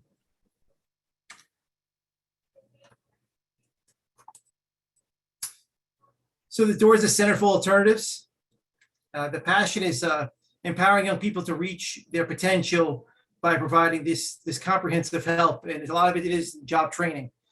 It's a caring environment. There's a lot of opportunities. And I feel like the more that we spread the word, the more we can get kids linked up to these programs. So some of them we're going to discuss are an EMT, Tech Bridge. The one that I'm associated with is the Woodlawn Cemetery. It does landscaping and masonry work. Solar One, which is all green practices. There's a Bridge to College and a couple other layering support services that kind of mingle together. So I know we're talking about post-secondary, but just in case any kids need help obtaining their GED, the door does have some services to help along. So the EMT training, it's in partnership with Hostos Community College. They start off at the door and then they transition to the college. Cycles begin every October. So it's good to get on the list early because there's only 25 spots per cycle. And then once it fills up, they have to wait for the next one. A lot of the programs we discussed today are going to require the COVID vaccine. It's something that's becoming standardized across the board. have high school diploma or GED, and really someone that wants to work in the field. We like to link up the kid with their interest to the program that's going to be available. Tech Bridge is another one. It's a tuition-free, again, 5-week program to start at the door, and then we transition you to Perscolas, which is a Bronx-based IT training program. There are stipends for help assistance for getting computers and for getting gear, Metro cards for getting back and forth to different sites. And then the one that I'm associated with is the Woodlawn Training Program, which is a 20-week program that includes a 10-week paid internship at Woodlawn Cemetery, where you learn with either Mason experts from Local 1 or Davy Tree experts, where you learn how to plan to do green practices. All the kids are eligible to obtain their OSHA, their site safety, man lift. For the masonry group, you get scaffolding, YAM mortar certifications. All these are free, part of the program. They give Metro cards to and from the site, and any type of workshops and things that we run, they're also all included.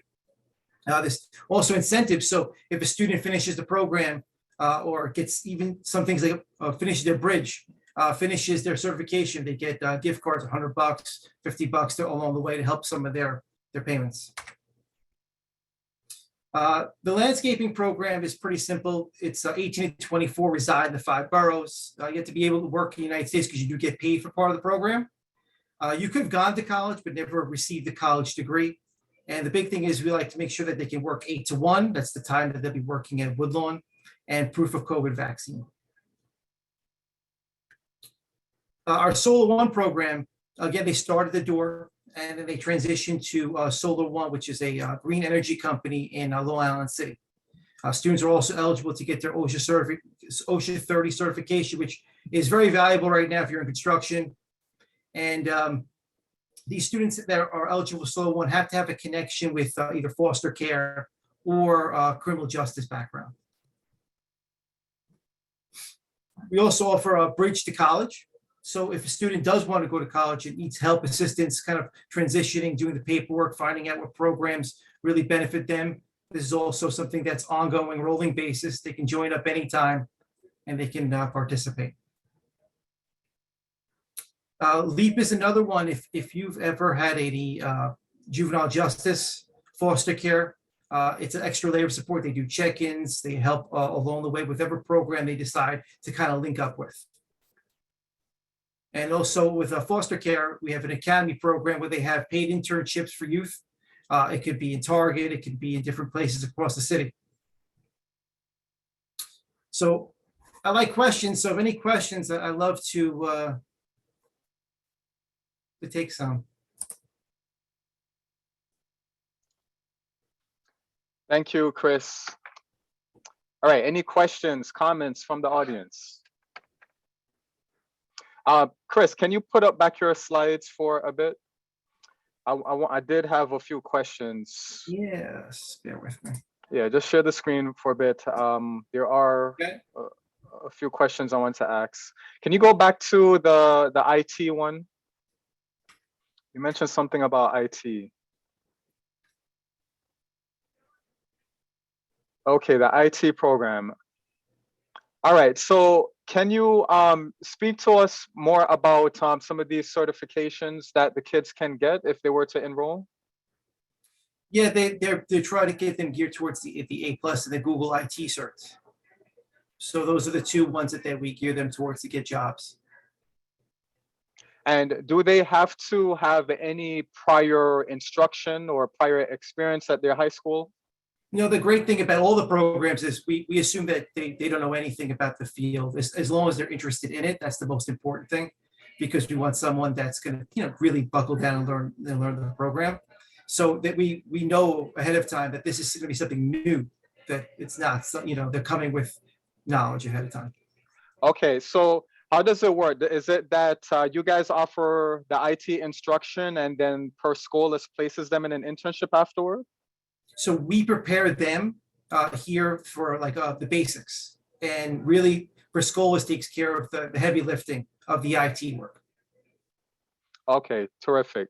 All right, some of our schools are asking, are all of these programs free? Yes. Okay, and the EMT program, Natalie, you asked about the EMT program. I'm not sure if you had a follow-up question about that. You can unmute if you want to. Yeah, you said something about the programs here from the door are free. Yes. Okay, great.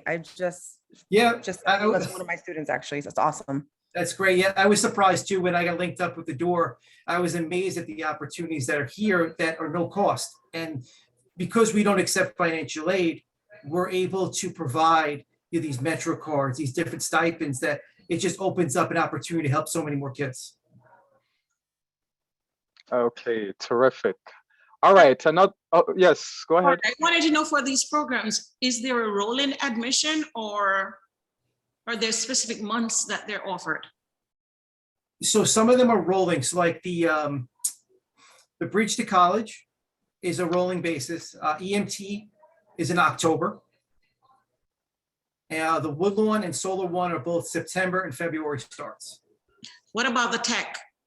The tech is rolling as well. Thanks. You're welcome. Okay, Chris, are all of these training programs located in the Bronx? The majority of these are located in the Bronx. There is some, other programs that are similar that are also located in our Soho location. Okay, and what are some examples of jobs that young people can obtain after they've gone through these various training programs, and what's the starting pay? So we just finished up a masonry group, and they were very successful. We had 20 kids start, 19 finished. We had them all receive all certifications. A few of them are already working in Columbia universities as maintenance workers. We have a few of them in Local 1. 2 of them jumped on board with Woodlawn. They kept 2 of them as apprentices working under their resident craftsmen. Okay, terrific. And so Deanna Bill is asking, what's the website for this whole program? So should folks who are interested in having their young people apply to these programs, should they just go to the door.org? Yes, if you go to door.org, we use drop-down menus depending on which program you want. There'll be an email associated to whoever's running that exact program, and that would be the best way to link up. If not, I can leave my email, and I can also direct you towards whichever person and program you're interested in. Okay, great, great. Okay, Cisa, please feel free to unmute. Hi, hello everybody. My camera is off because I'm driving. Are these programs available to undocumented students? So the majority of them are going to be required to be eligible to work here in America. So as long as they can provide all the documentation, that's where they need to do, unfortunately. Now there are services they can receive that's maybe not a job training that the door can provide. And I would suggest any of the kids to register for the door itself. And that's, at least they can get some access to other programs that are not the job training. Okay, and this is maybe a general program to anybody here in the panel, anybody in the audience. Is there anything for our students to kind of set them on the path to possibly get some documentation? Because some of our students are, I guess, minors on their own. Is there anything that anybody knows about that possibility?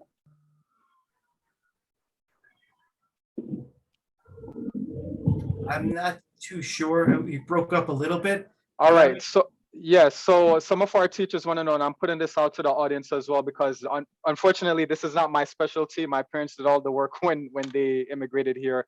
But the question was asked, what resources are there for our young people who may need help with documentation? I do see some folks putting stuff in the chat. Brian mentioned DACA. Other teachers said they're wondering the same thing. So if you guys have any questions or suggestions rather about that, please feel free to put that in the chat box. But I want to bring it back though concerning opportunities that Chris and the door have. Are there any other questions or comments regarding programs being offered by the door? Yes, Christine, feel free to unmute. Good morning, thank you. I'm trying to figure out for the door, is it free? And after the age of 24, are participants able to still come in to receive the door services? So most of the services end at 24. So if the job training aspect, as long as they're before 24 and they register, they can take the program. But once 24 hits, the services, if they didn't register already, they will expire out. Okay, so you have to be registered, and then after you're 24 and as long as you're registered, you can continue on.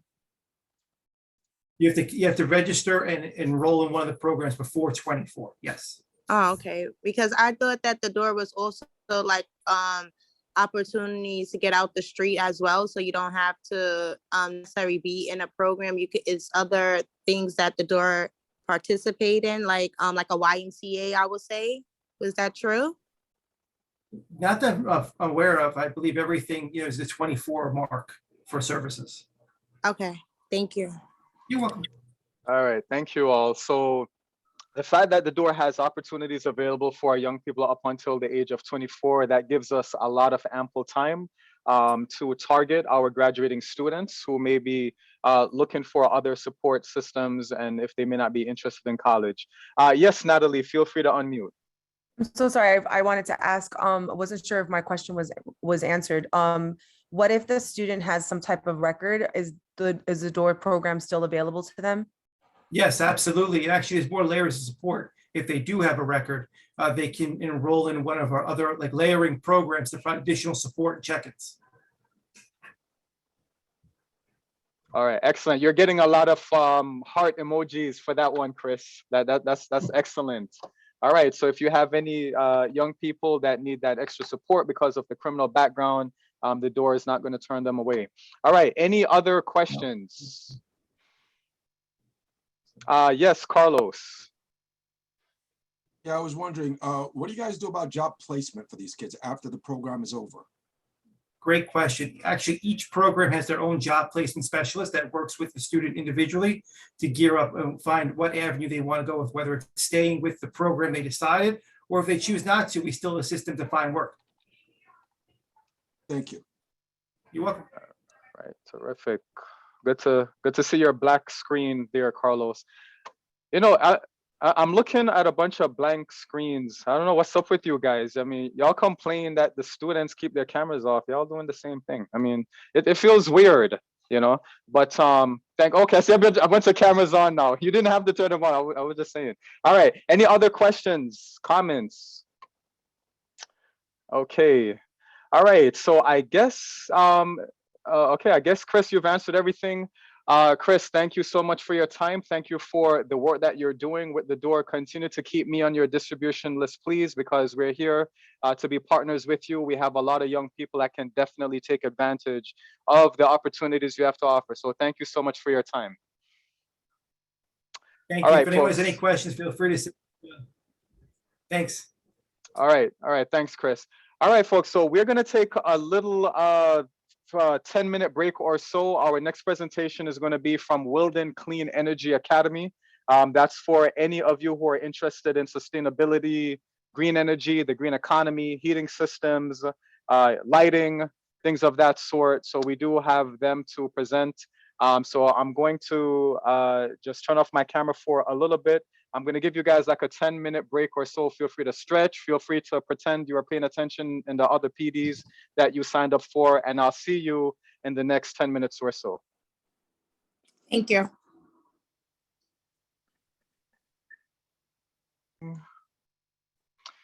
All right, good morning again, everyone. This is Gavaskar Reid from New York City Department of Education. We are resuming our June 6th CTE PD Day, Career and Technical Education Professional Development Day. Our focus and emphasis and concentration today deals with post-secondary training opportunities that you can share with your graduating students and alumni from your different programs. If you were expecting some other discussion, you've clicked on the wrong Zoom meeting link. All right. Now, today, we are going to turn it over to Dwayne Norris of Soulful Synergy. He has a very, very mesmerizing presentation to give to you regarding the Wilden Clean Energy Academy. And for context, I originally wanted today to focus on Dwayne Norris and his work. And then I had so many other folks reaching out to us about wanting to be added to the agenda that this ended up becoming a whole big PD day. But originally I had Dwayne Norris and his organization in mind because I've been on his distribution list for a couple of years now. We met through the International Facilities Management Association, and most of his emails I used to ignore because they looked like spam to me initially, until one day I decided to just sit down and read through it. And I'm like, wait a second here. This guy's offering a lot of great stuff that our schools need to know about. And not only our schools where our kids are doing construction trades, but I mean any kid that wants to get into sustainability. And I am glad to say that I myself, I practice what I preach, and everything I say to schools, I do it myself. And I'm a big believer in increasing the number of credentials that we have our young people obtain. I obtained some myself. I myself went through Dwayne's program, you know, and Dwayne, I'm sure to add those initials to the back of my last name as well. You know? CALT. Yeah. So thanks for the work that you do, Dwayne. I'm so sorry that your camera isn't working. Dwayne Norris is a very, very handsome man that I wish, I don't know what's up with his camera, but maybe I'll have to try to log in from my phone and see if I could just do 2 devices. Maybe I'll try to see if I can bless. Yeah, you can try that. And I must say, folks, you know, you guys know how I am. I'm very down to earth. I'm not, you know, rigidy. I'm not one of these stuffed collar folks. I must say I've taken part in Wilden Clean Energy Academy's program, and it's so student centered. The instructors are great. I learned a lot about lighting principles and the opportunities that Wilden Clean Energy has, folks. I mean, again, whether you are a CTE program that focuses on electrical installation or heating, ventilation, and air conditioning, or you are a CTE program that you're doing something completely different, but you happen to have some young people that say, you know what, I want to get into this world of thermal systems and sustainability and green energy. This is the program for them. So without further ado, I'm going to turn it over to my main man, Dwayne Norris. Go for it, Dwayne. Thank you, sir. Real quick, do you know the passcode? If I could try to log in from my yes, phone. It's 123456. Oh man, that's hacker proof. 123456, because a lot of times when we do these Zoom events, teachers blow up my phone saying, hey, Gav, I can't get in. So I try to make it as simple as possible. I see you here. I'm going to make, okay, you're a co-host already on both. All right, so whenever you're ready, you can take it over.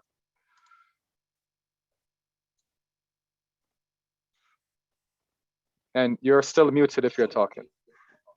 Yeah, no, I was trying to see if I could get the volume on this device to turn all the way down so it doesn't provide any feedback. I don't know if it's going to let me do that. Are you getting any feedback? No, we hear you perfectly. All right, awesome. Well, you got me on video on this one. I don't know if anybody can see me on that device, but it is a pleasure to be with you all today. My name, as Gav said, is Dwayne Norris. I am the co-founder of Soulful Synergy, which is a training providing company. Essentially, we specialize in workforce development solutions, and we have curricula and training offerings in construction. We provide certifications and hands-on training for construction trades. We provide a whole clean energy academy, which I'll be discussing today. We're also leveraging some training in the cannabis sector and even into Web3 and cryptocurrency and blockchain and cybersecurity. So we really just want to be providing the training that's going to prepare our young people for the future. And this is where a lot of the future of careers are going. This is where a lot of the opportunity is. And we want to make sure that we're preparing people with those skill sets. So great to be with you all. Thank you again for having me. And as Gav said, today I'll be discussing one of our signature programs called the Clean Energy Academy. It is a training program that we've been running in partnership with a few major players in the clean energy space. Sorry, don't look at that. That's just my calendar. Don't be disturbed. That is madness. That is madness I'm looking at. It scares me sometimes too, brother. Yeah, as I said, this is interview week. So we have interviews that we conduct for our training program. So a lot of what you see with those half-hour schedules is interviews that we're conducting for the participants that would like to take our training. And so thankfully I have a team that now helps me to do that. It's no longer just me doing everything end to end on the recruitment, the training, the recruitment, the interviews, and the enrollment.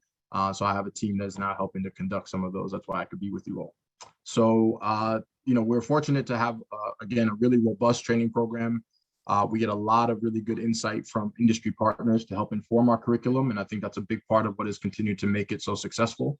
So as I share this presentation with you all today, please don't hesitate to stop me if you have questions or put things in the chat.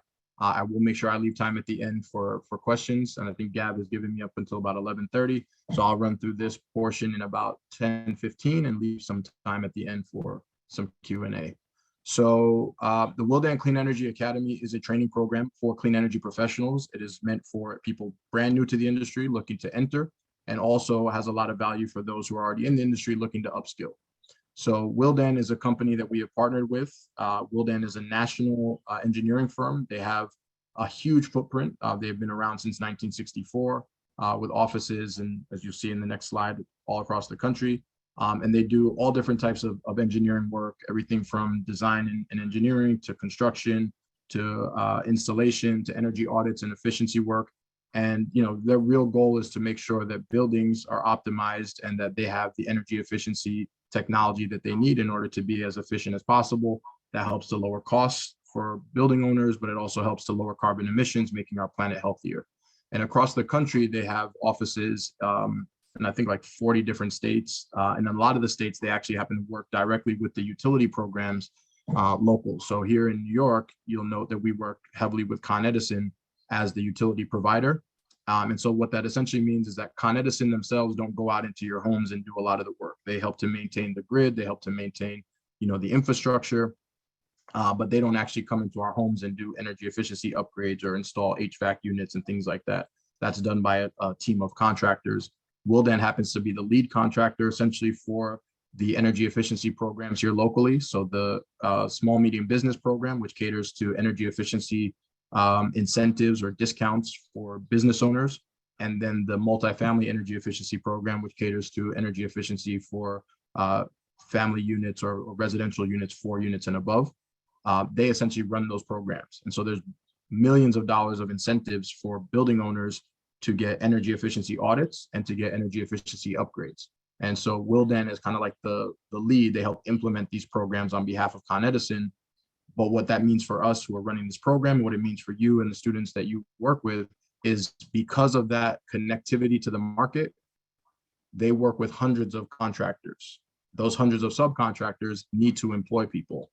And Con Edison kind of sets the standards of how the program is run, what type of paperwork needs to get done in order to process these energy efficiency upgrades, all that good stuff. Willdan implements it, and then their hundreds of subcontractors follow the similar pathways.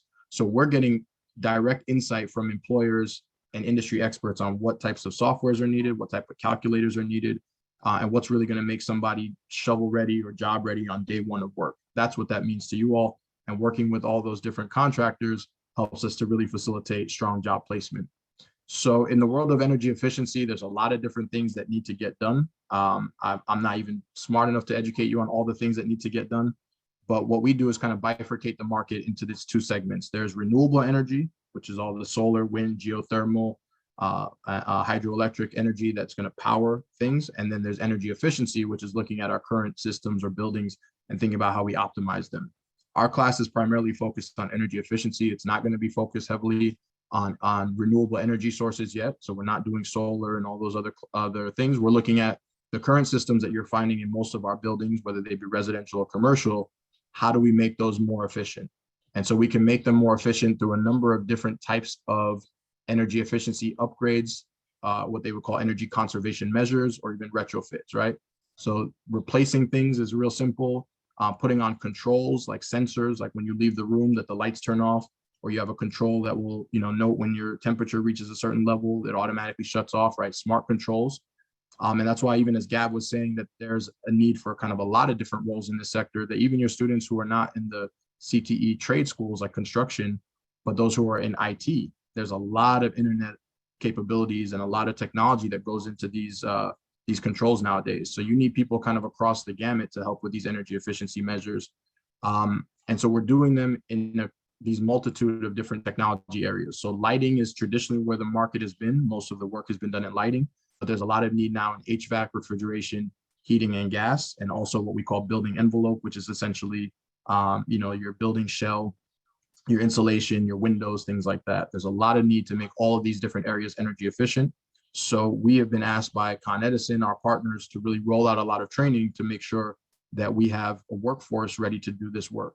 So the classes that we teach are primarily focused on understanding energy auditing principles, but understanding energy auditing principles also in line with the Con Edison ecosystem that we work in, which means what are the types of technologies that Con Edison and its team focus on? What are the type of discounts, incentives that Con Edison leverages? What is the paperwork that they're doing in order to process these incentives? What are the different local laws and policies that are driving the market to make sure that people are being compliant? So we have this program very kind of hyper-focused on the needs of the marketplace. And so this need on the left-hand side is being directly given to us from Wildan and Con Edison as our partners, that they have been asked to grow the non-lighting measures. What that means, again, is not everything that's non-lighting. So HVAC, the heating, the refrigeration, the things I showed you on the last slide, they need to do more of that because over the last decade, it's been like 90% of lighting.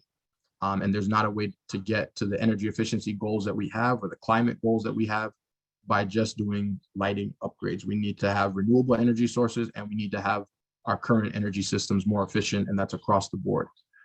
So we need to do deeper measures. We need to do more measures. We need to upgrade the amount of projects we're doing. And in order to do that, we need a labor force because currently there's no labor force that can do all of what needs to get done to meet our goals. So that's where the opportunity comes for the participants that we're training, is that there is a huge need for labor in this space. And so, you know, that's really been the goal of this program, is to identify talent. And we've been recruiting talent from a number of places. I'll show you kind of one of the next slides. But we have participants coming to us from all different types of walks of life. Those who are, again, brand new high school graduates, those that come from CTE programs, those that come from formerly incarcerated programs. We work heavily with Goodwill, the network. We have individuals coming to us from colleges like NYCDOE or Monroe College. So we have a diverse group of participants because there's a diverse group of skills that are needed. We need sales skills, we need installation skills, we need auditing skills, we need engineering skills, we need operations and maintenance skills. So there's so many different types of skill sets that are needed. And our approach to this training program has really been to make sure, number one, that the industry has a need for the training program. So this is aligned to the contractor's needs, the employer's needs, and making sure that that goal is met. Once we meet that goal, we look to see how we can get this thing educationally aligned so that it meets all the academic standards like a school like the DOE would have, but also like a NYT, our college partners would have. We want to be able to offer this for college credit. We want to be able to get people CEUs to be able to take this course. So we're trying to make sure that this is aligned to the industry, but also aligned to academic standards. And then ultimately, to make sure that we continue to offer this program free to participants, we want to align with workforce agencies who can continue to make sure this reaches low, moderate income individuals and other types of demographics to keep the diverse workforce that we're looking for. And so that's been our process and our program. What we're doing essentially right now is running everything in a virtual way. And that's really a cause of COVID. Pre-COVID, everything was being run in person, but COVID allowed us to transition virtual. And we've actually found a lot of good benefits training virtually as far as people not having to travel. So people from all across the state can participate. We found that again, people who are taking care of children at home during the day or have other kind of home needs can be home and take training. They don't have to travel, which also means they don't have to eat out during the day, so they can save money by eating at work, working from home and taking the class at home. So some of the barriers that may have prevented certain people from being able to participate previously, I think have been kind of done away with in the virtual model. But also what we found on our side is the technology has helped us to get a lot more granular on our data. And Gav could tell you, we have a lot of surveys and things that we have as part of the class that helps us to really understand better student proficiency, how they're scoring in certain areas, what type of skills they might have, what type of jobs they might align best with. So that information for us on a virtual world has been really useful. So while the classroom is all virtual, we do have some hands-on field training that we provide to students. We usually call these capstone projects, or sometimes we pair them up with employers to go out in the field and kind of see what an audit looks like real time, or do some different calculations and kind of get some world experience. So we do try to facilitate that. As Gav noted, we do certification and test prep. So each of our courses is aligned with a different certification. So Gav took our lighting class, 30 hours of lighting, which is aligned with the NALMCO, National Association of Lighting Management Companies, Certified Apprentice Lighting Technician. This is a cert that is very well respected in the industry for those who are looking to become lighting installers. or technicians, but it is valuable across the board to really understand lighting principles, right? So each of our classes is aligned. So the EPA 608 is for those who are looking to do HVAC work, refrigerant handling. This is across the board as a energy auditor. This is mostly aligned with homes. So BPI really does the certifications for residential units. So anybody looking to do building envelope or heating and hot water would need the BPI. And then OSHA, as you know, is a standard across the board, regardless of sector, right? If you're working anything in the kind of construction or building field. So once participants complete the virtual training, we help facilitate certifications and test prep. We help to facilitate some types of hands-on projects or capstone projects to help gap fill for them. We provide them with career services across the board. So we have classes on career road mapping, resume writing, cover letter. We have classes on interview preparation, and then we help to facilitate direct interviews with employer partners within our network, which I noted as sometimes as much as a couple hundred because of the relationships that we have with Con Ed and Wildan. And then we also allow continuing education. So if we have other classes upcoming, like Gav is taking one class, he can now take any other class that he wants with us. Let us know he's available, and we'll connect him to other classes that we have available, as well as classes that some of our partner organizations may have. Some of those classes are free. Sometimes we get discount codes, so we help to facilitate that as well. The type of job roles that we're training people for: sales and outreach, which is, again, the first step in the process. So you imagine you're a building owner that's never heard of energy efficiency. You need to now be educated about what energy efficiency means.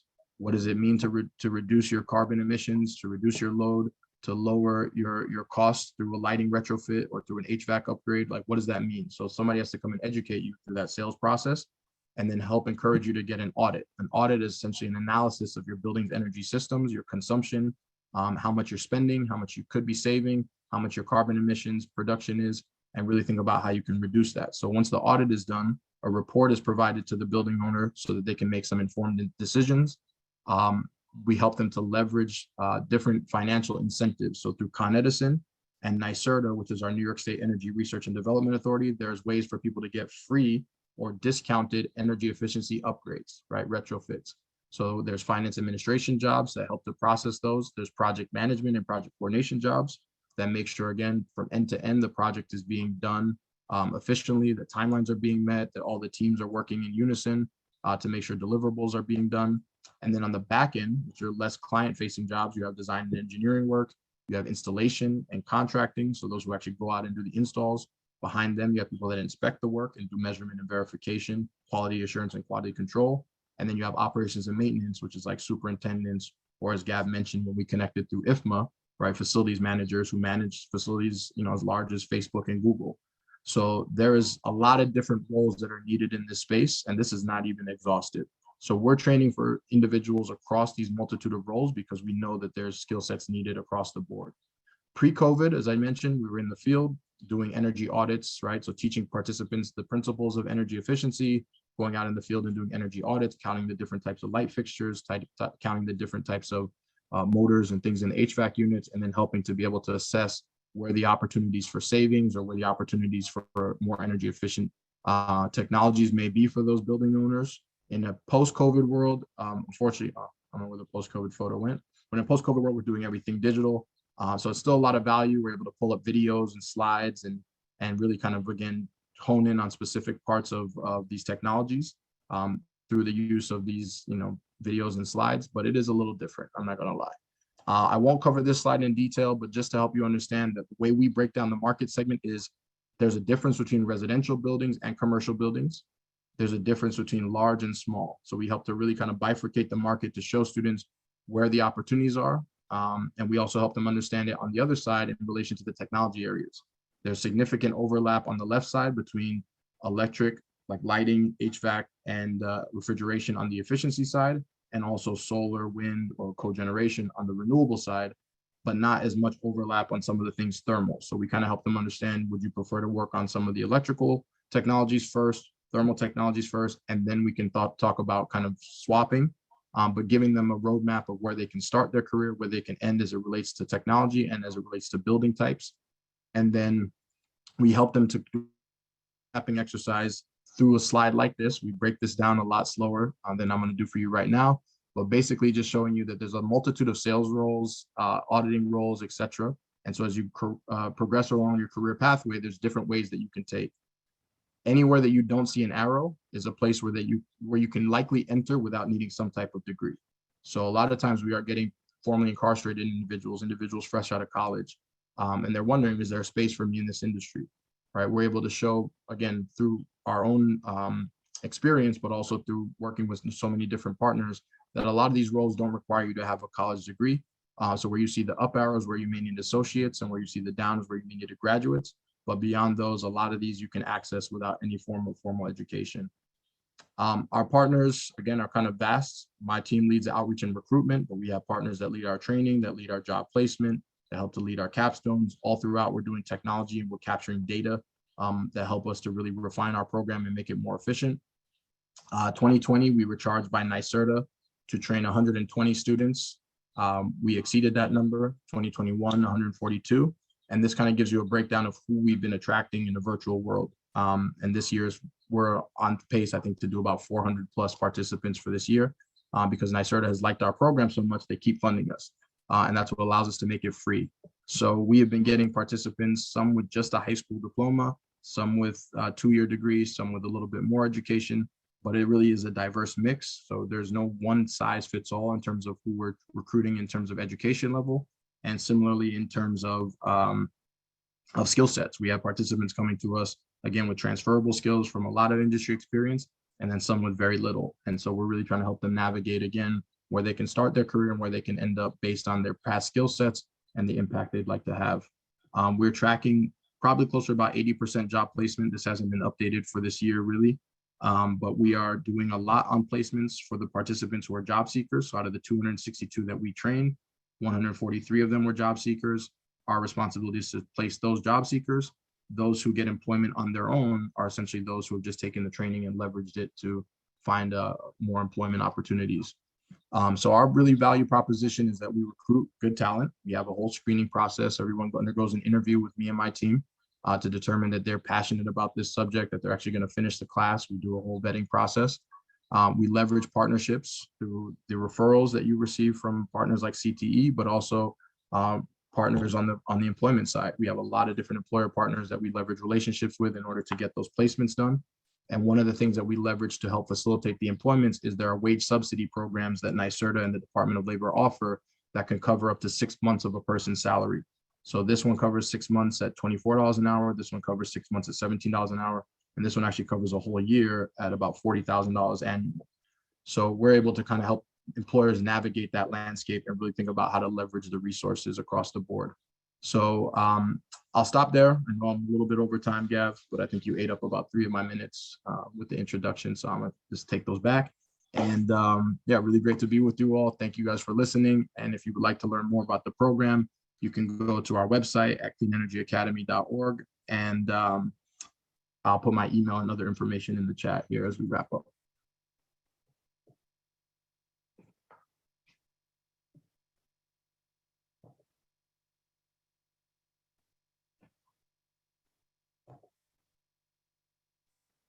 Gab, we're not hearing you.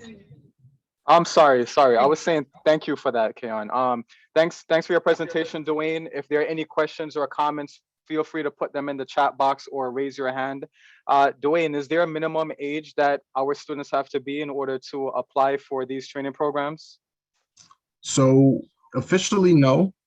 We have an 18 and over preference, but we've seen students as young as 17 join the program, those especially coming out of the CTE schools who wanted to really get into lighting, and we were able to get them placed in some different contracting roles. So officially, no. I'll say 18 and over is preferred because it makes it a little bit easier. As long as they don't have a scheduling conflict. This is one thing that I did run into with some of the younger students. They were telling me that their teachers were allowing them to take the class when we had, let's say, like a daytime class. They're like, oh, my teacher knows, and they're allowing me to skip class in order to take this. I can't verify that. So that's the only thing that kind of concerned me. But yeah, if they're out of school, we welcome them. Okay, and do they need to have a high school diploma in order to be eligible to apply? No. Preference, yes, but not required. Okay, great. And can you talk to us about any out-of-pocket costs that are associated with enrolling? Yep, sure can. $0 and 0 cents. All right, I love asking you that one. All right, no, I see that your hand is up. Feel free to unmute. Thanks, and thank you, Dwayne. It's great, great comprehensive presentation. My sphere is a little more focused on project management specifically. Our CTE program at our school, I teach the intro to project management. We also have social entrepreneurship. So in a way, we're not necessarily training project managers because all those skills apply to all the jobs you referenced anyway. But I'm just curious if I have students that are specifically looking to become like a junior PM, an assistant PM, you know, like that ladder specifically, they might be well versed in a couple of technical sides, but not like specifically in one. Is there an avenue for them to jumpstart into something like that? Yeah, most definitely. So project coordination is probably where they'd look to start. Like we had a lot of students took our training program, again, that didn't have any background in clean energy. Say there's one specifically that stands out. She had about 6-7 years of project management experience. So she knew the different softwares, she knew how to run, you know, some of these different tables and really kind of organize things, but had never worked in clean energy. So after she took the course, we got her a capstone kind of managing some different incentive programs. So she was able to basically see how projects run from end to end, right? So meaning from the time that someone goes and does the sale to the time the audit is done, to the time the contractors come and install, kind of just be able to see that process and really kind of understand it. Then leverage that into a first position at Wildan, where she was making about $60,000 a year, and leverage that into a pay raise. And now she's basically like the deputy managing that program. This is all within about a 2-year span, no experience previously, but just a project management background. The amount of project management experience that is beneficial in this space cannot be understated. A lot of this is managing project timelines and making sure that things run efficiently. So from the time that somebody says, yes, I'd like to do an energy audit, to the time that that work actually gets done and the savings can be realized, there needs to be somebody with that finger on the pulse that knows the process. And essentially what we're teaching in the class is we're teaching a lot of the process stuff, right? So Gav tells me he wished he actually learned more kind of certain energy auditing principles. What we're teaching them is to be successful in the field. We know what Con Ed needs. We know what Wildan needs. They need people to know these processes, these calculators, these technologies, these softwares, and we're teaching them that stuff. So having that PM experience is super beneficial. Great. So basically, our students would, as seniors, they get certified actually through PMI. So they get what's called a PM Ready. It's like a junior version of the TMP. So they'd actually be coming in as candidates, you know, for acceptance with a pretty rudimentary, you know, a pretty foundational level, I'd say, of project management already, which would give them an advantage. So it's a huge advantage. And I mean, I say our training is, again, very hyper focused. Like you're getting essentially the training that Wildan, as a national company and as a company, again, focused here in New York on the energy efficiency programs for Con Ed, essentially would give their new hires in the first 2 to 4 weeks. So they're getting in our classroom, again, essentially the OJT that these individuals will get. And the OJT, some of them didn't get. So they're actually sending a lot of their staff that was hired anytime in the last 5+ years to take our training, because this is the training they need to know on these incentive programs, the paperwork, the local laws, the policies, and just really being aware and ahead of the market. Great. Thank you so much. Great question. Thanks, Om. All right, Dwayne, can you tell us what exactly does the energy auditor do and the building analyst? Because many of us are not too familiar with these job titles. What are those jobs consist of? Sure.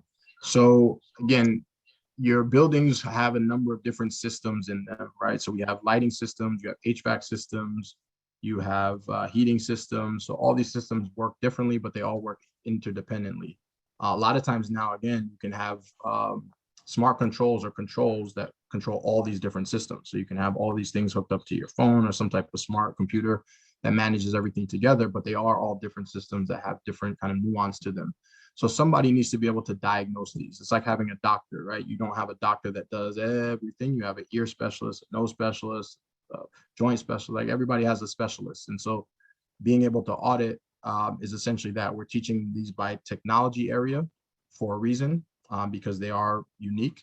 But having an auditor be able to come in and assess those building systems to determine if they're being optimized, if they're operating efficiently, if you are missing certain parts, if you have not the right controls, and if there's a way to upgrade those units, is essentially what the auditor's role is to help you understand if you're optimizing in terms of cost, and if there's a ways that you can reduce your costs, if you're optimizing in terms of efficiency, and then also what the carbon emissions production is of the current energy consumption that you're producing, and then if there's a way to be able to save on that. So an auditor's role is really to go into the building, conduct an assessment, document the information that they're collecting, and provide it back to the building owner in a report and in a way that they can use to take useful action.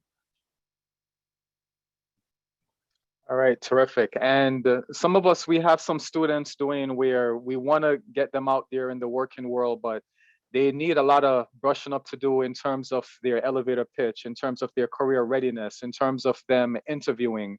Do you guys provide services like that? Yep, we provide end-to-end, buddy. So we are, again, fully funded by NYCDOE at this time, and actually working on several other sources of funding, recently funded by the Department of Energy. So kudos to that. That's also really cool. So we do end-to-end career services, again, free of charge. So we have a workshop series that we do, and then we also have one-on-one coaching that we do. So in the workshops, we're teaching career road mapping, exactly what you said. Elevator pitch is like our first class. So it's really talking about where do you want to start your career and where do you want to end up. And again, we understand if you don't know all those answers off the bat, but you have to start to verbalize these things. You have to write them down. You have to speak them and get comfortable speaking them so that when you're meeting people, centers of influence, you're in networking meetings, you're in interviews, you know what you want to say, you know what you're trying to communicate about what you're looking for out of this industry. Then we go into resumes and we align the resume to make sure that's highlighting the same experience that you're saying that you want in the job role. So if you're saying you want to do auditing, right, that's a role that requires attention to detail, data collection, some people skills, things like that. We want to look at your resume and think of any past experience you can use that would highlight those skill sets. If you say you want to be a project manager, then we want to talk about any leadership roles you may have had, whether they're work related or otherwise. So we'll look at the resume, trying to highlight the experience that's relevant. Same thing with the cover letter. Think about what are the best selling points that you have and how do we communicate those. And then we help to do interview prep, which includes a little bit of market research, but really just the general principles of how you present yourself. And then we'll go into, again, helping them connect directly to employers in our network. So by the time the workshop series is done, we have a pretty good sense for each student of where they want to go. And then we have one-on-one coaching with them to get their documents up to code or ready before we send them off to employers, and then help them to kind of, again, fine-tune any other things that they may have in terms of their presentation style. All right. All right. So again, we have Dwayne Norris from Soulful Synergy presenting on training opportunities for your young people from Wilden Clean Energy Academy. Dwayne, can you speak to us about internships and job placement? Because many of us here, we're very big on internships. Does your training program provide any of that? Yeah, so we're not funded to do internships in the way like we can't guarantee internships. Like we're not funded to say everybody who comes to the program is automatically going to get an internship to work here or there. But we have, again, a really strong track record of internships and job placement because of our network, because of our process, because of our curriculum.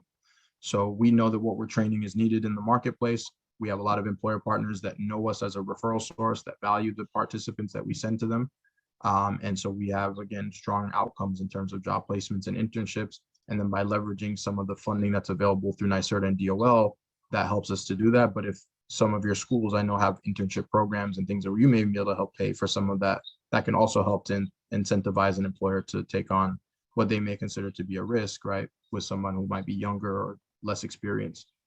So yeah, as I said, we're tracking close to about 80% job placement for our job seekers. And, we have still a lot of need. I'll be honest with you. We have jobs coming in on a weekly basis. So we still have more need for more skill sets and more individuals with certain skills. Okay, great. Jaron, I saw that you had your hand up. Did you withdraw your question? Yeah, I did. Okay. The question was actually answered just now, so thank you. Okay, great. And I wanted to welcome Jaron Walker. He's, again, another one of our newer CTE teachers. He's actually, you're not that new anymore. You finished about a year now, right? So, Yeah, I finished my first year, so all right, which was excellent. great, by the way. All right, excellent. Thanks, man. I really hate the complicated teacher certification process, but we've been able to get Jaron, one of our fine industry partners, into our CTE fold. So welcome, Jaron. All right, Thanks for your help, Gav. All right, you got it, man. All right, any other questions, concerns, criticisms, compliments? We have 243 educators. You guys love to talk a lot in meetings and don't seem to have a lot to say for this meeting. which is very shocking to me. All right. All right. So guess, yeah. Yeah. All right, Dwayne. So your presentation was very, very comprehensive, and Dwayne has just dropped in the chat box the link to access these resources, cleanenergyacademy.org. Again, share with any of your alumni and graduating students who want to get involved in the green economy. And you're getting some compliments, Dwayne. So they weren't bored. They said that your presentation is great. It was replete with info, very thorough. We are consuming all the great information. So thanks, Dwayne. Love your program. Love what you guys are doing. And again, cleanenergyacademy.org. Gav, real quick, just how I may have missed this one. Yes. This website that he just posted in the chat, is that how our students would apply? Correct. Yeah. So I do actually have to, unfortunately, I'm not the tech team. So sometimes I got to get them to update some things, but we have upcoming classes. I have classes literally starting on Monday for HVAC.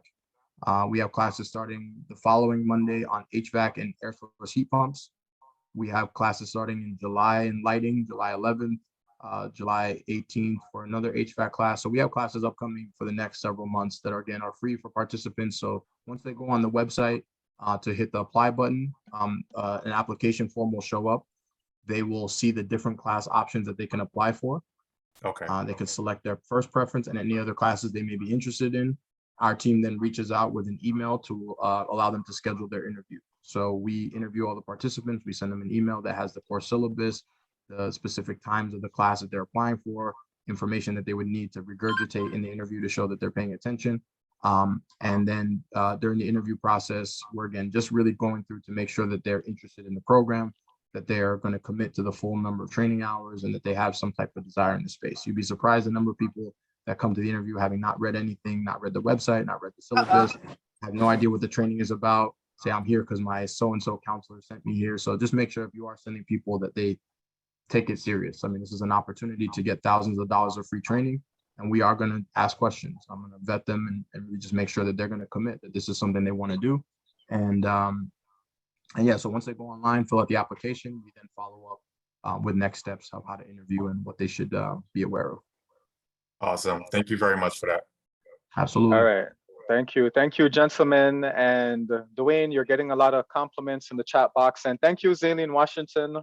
She says that we are processing, sorting all the information that you've given to us. All right. So thanks, Dwayne. Again, so cleanenergy.org. Feel free to contact me or Dwayne, or visit the website if you want to connect your young people to these opportunities. Thanks, yeah. All right. Appreciate you. Yep. All right. All right. So next up, we have one of my very, very good friends, very, very good colleagues. We've been working together over a number of years now, and she's done it all, everything from finance to manufacturing to sustainability, everything in between. Kayon Johns from the Workforce One Industrial and Transportation Career Center. That's actually where I got thrown into the CTE world. It was through Workforce One. And for those of you that know my story that I've said many, many times, I post it all the time on LinkedIn, and I say it all the time whenever I talk to some of your students directly. I actually went to Workforce One to apply for a minimum wage job, and then the next is history. I got to meet so many great people and got connected to so many opportunities in New York City that I did not know exist. And very grateful for the work that Kayon does and the rest of her team and colleagues there at Workforce One. And this is another one of those partnerships where I really want our young people to take full advantage of them. So Kayon Johns, I'm happy to have you here today. Please feel free to unmute and take it away when you're ready. Good afternoon. Well, good morning, everyone. Thank you so much for having me here, Gavaskar, and thank you, everyone, for having Workforce One join. Dwayne, I listened to your presentation. I was in the background tailoring mine to make sure that it looks as pretty and had as much information as yours did. Thank you for making me work extra hard and for all the information you provided. So now let me get into the presentation. So again, my name is Kayon Johns, and I'm the Manager of External Partnerships and Training Initiatives here at the Workforce One Industrial and Transportation Career Center. And today I'm going to tell you about a little bit about Workforce One, and then I'm going to walk through the trainings that we're currently offering, the jobs that they're being matched with, because we're also doing employment. So Workforce One is not just about training, it's also training and employment. So we do that job matching and the employment assistance. And I'm going to tell you about our upcoming trainings and how you can hear about additional trainings that you can get through the Workforce One services. Change this over. Okay. So Workforce One has 21 Workforce One career centers across the 5 boroughs. We have 6 main hubs, 9 expansion centers, and 6 sector centers. So I work for a sector center, and what that means is that we are industry expertise, and we focus on a few things, which includes manufacturing, transportation, construction, wholesale trade, transportation support, and we recently got into the utilities industries. So one of the advantages of working with Workforce One is that we know our employers and we can get the students that interview that they need. So we help to refer them to the job that best fits their skills, which can give them the highest chance of getting a job. We help them to prepare for their interviews. And I'm going to talk about that a little bit more. And in the event that they do not get the jobs, we can help them to identify why is it that they're not getting those jobs and how we can assist them with additional opportunities that they may need to get those jobs that they're applying for. So we have our screening process. So as the job seeker, you come to our Workforce One center, and we'll determine based on your need, what is it that you're looking for? Are you looking to be referred directly to an employer, or are you looking for additional services? What we also do is that during that, my slide is moving a little bit faster than me. Give me a second. Let me go back one here. So what we also do is after we have that conversation with you, if we realize that you're not ready to meet with that employer as yet, what we'll do is refer you to our candidate development services. And then after you've gone through our resume workshops or interview workshops or gotten the training that you may need, then we will refer you back to the employer. So with our candidate development, what we do is that if you do not have a resume, we help you to create one. If you have one already but need to add additional skill sets to it, we help you to create that resume. And we'll also help you with your interview workshops where you learn how to interview. And now that we've gone virtual, we also want to help you to be able to interview on a Zoom setting. We do career advisement services. So we help to define career goals, learn different job search techniques, could get connected to additional assistance that may be needed. And we also help you with different trainings, including our training grants. So I added this slide this morning about the employment works because I heard someone ask about students that may have had some interaction with our criminal justice system. So I made sure to add this slide that this is also a service that we offer here at Workforce One, that you can learn how to talk about your backgrounds in a job interview. So we have one office located in Brooklyn and we have another office located in the Bronx, and that service is called Employment Works.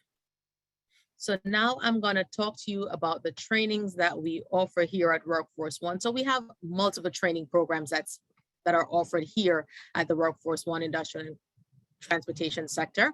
So one of our training is the cable network, and you're going to hear about this a little bit more later on in the afternoon because I realized that one of my partners from BWI is also going to be speaking later on. So sorry, Kim. So actually she is not going to be joining us. So if you do want to elaborate on that, please feel free to go ahead if you so choose. Okay, not a problem. So we do have a partnership with Brooklyn Workforce Innovations where we offer our cable networking training.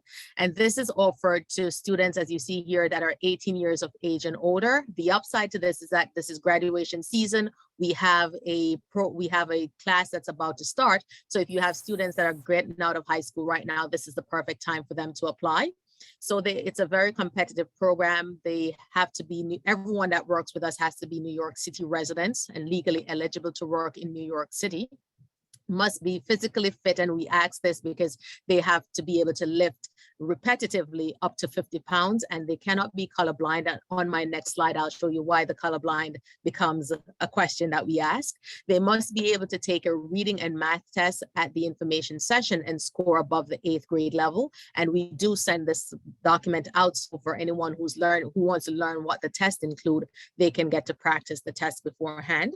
Students should be able to attend the classes Monday through Friday from 8:30 to 5 p.m. and that's offered in downtown Brooklyn. We partner with City Tech to offer this training. Someone applying for this must be either unemployed, low income, or receiving some type of public benefits, and also must be comfortable with heights and crawl spaces. Now, I mentioned the colorblind, and I'm going to show you why, if my slide would only work with me. So this is why.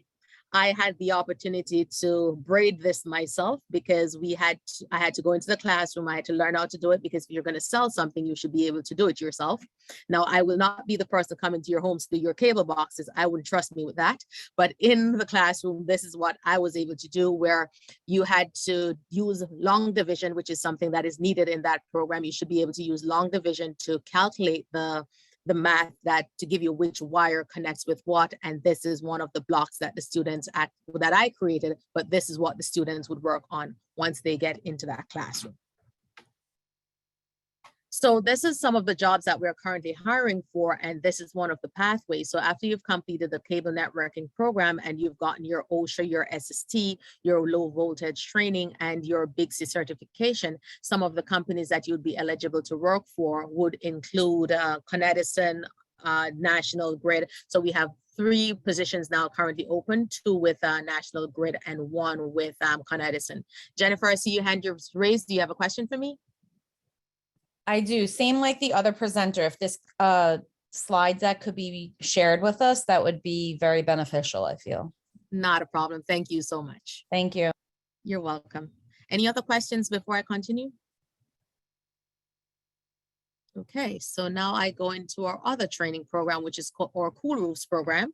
So our Cool Roofs program is a 11-week transitional training. And what that means is that you get into the cool roofs. There are certain certifications that you'll get, which includes your OSHA 30, your SST, your flagger, your scaffolding. You'll also get your fall prevention training. And upon the completion of this training program, you'll be able to work in the construction industry. This Cool Roofs initiative is a part of our city initiatives to make sure that our energy consumption is going down, and it's a part of our citywide greenhouse gas emission initiative to make sure that we are actually cooling New York City. So what the students would do in this case, they would go to the training program. They have the ability to change the black tops to white tops. So majority of our New York City buildings have black tops. Over the past few years, we've been going around, we've been changing that over to reflectorized coating so that the buildings would get a lot cooler. So this helps us, especially in the hot months, so you use less of your air conditioning, and in the colder months, then your heat would actually stay in your building. Now, when I share the slide deck, one of the upside with sharing this is that you'll actually get to see the video of some of our students that has gone through the program and what they've actually done during that time. So the eligibility for this, again, New York City resident, must be 18 years of age and older, ability to travel the 5 boroughs, committed to pursuing a career in construction, able to perform manual labor such as climbing, carrying buckets up to 50 pounds, because they do have to be able to lift those buckets. And if we know our New York City buildings well, the elevator goes to the last floor before it gets to the roof. So we have to now take those buckets from the last floor where the elevator got to, if the elevator worked, and then take it to the rooftop. So to be in this program, you must be able to lift those 50-pound buckets. Work in all weather conditions, must be able to wear the protective gear, follow the safety protocols. And one of our biggest asks is that our candidates cannot be allergic to any of the latex or silicone. So this is one of the things we make sure to put on here so that candidates are aware of this before they actually apply to this program. The other part of it is that if they have a driver's license, that is great. We do have different parts of the program. So it's not just about carrying. There are times when we hire them to be crew leaders. There are times when we hire them to be drivers. So that's a part of what they'll do there. 10 to 11 weeks, it's a paid program and the opportunity to earn the credentials I mentioned before. Ricardo, I see your hand is up. Do you have a question for me? Yes, I do. Awesome presentation, by the way. Regarding supplying our youths with the equipment and like work gear, does Workforce One assist with that? So the whole program that we partner with for the Cool Roof training would be the one who helps with the gear that the students would need. Awesome, thank you. Okay. Any other questions before I continue? Okay. So we do have a long list of construction jobs that we're currently seeking people for. So again, if the student is interested in going to the training, we direct them to the training. If they're coming with some of the skill sets and they're interested in getting the jobs, then we will direct them to the jobs. So I won't go through each of these individually, but just to give you an idea of the range of the pay, it's anywhere from 16 on up, depending on the company that they're working for, the skill sets that they're coming with. And as you know, most of our students would be coming in entry level, so they would be starting on the lower spectrum of this pay. But these are some of the jobs that we're applying, that we're seeking to fill at this moment. Okay, another program that we have that's upcoming is our Advanced Manufacturing Training Program. The Advanced Manufacturing Training Program, it started in 2018 with which was called the CNC Machinist, where we taught candidates how to become CNC operators. Our program has then changed, and then the pandemic made us do a little rework to our program. So now we've now broken it into two pieces, where we have what is called a pre-apprenticeship, and then the apprenticeship program. Coming out of high school, or anyone, again, 18 years of age and older, once you apply, you will do the assessments to get into the pre-apprenticeship training program, because the pre-apprenticeship would be first. The assessment includes a math test. So we give you about 20 questions. You must score at least 15 or higher. We have a WPP, which is a workplace personality skills test. And we have a PSI SAM test, which is it's tailored for manufacturing for our candidates to see how they work with hand-eye coordination, how well they follow instructions, and how is it that they would react in a classroom. So that's what they do for the assessment portion to get into the program. Then once they get into that pre-apprenticeship, we partner with 180 Skills to offer the virtual portion of the training, plus we partner with LaGuardia Community College. So we have the fact lab that we work with, and then we also partner with Makerspace.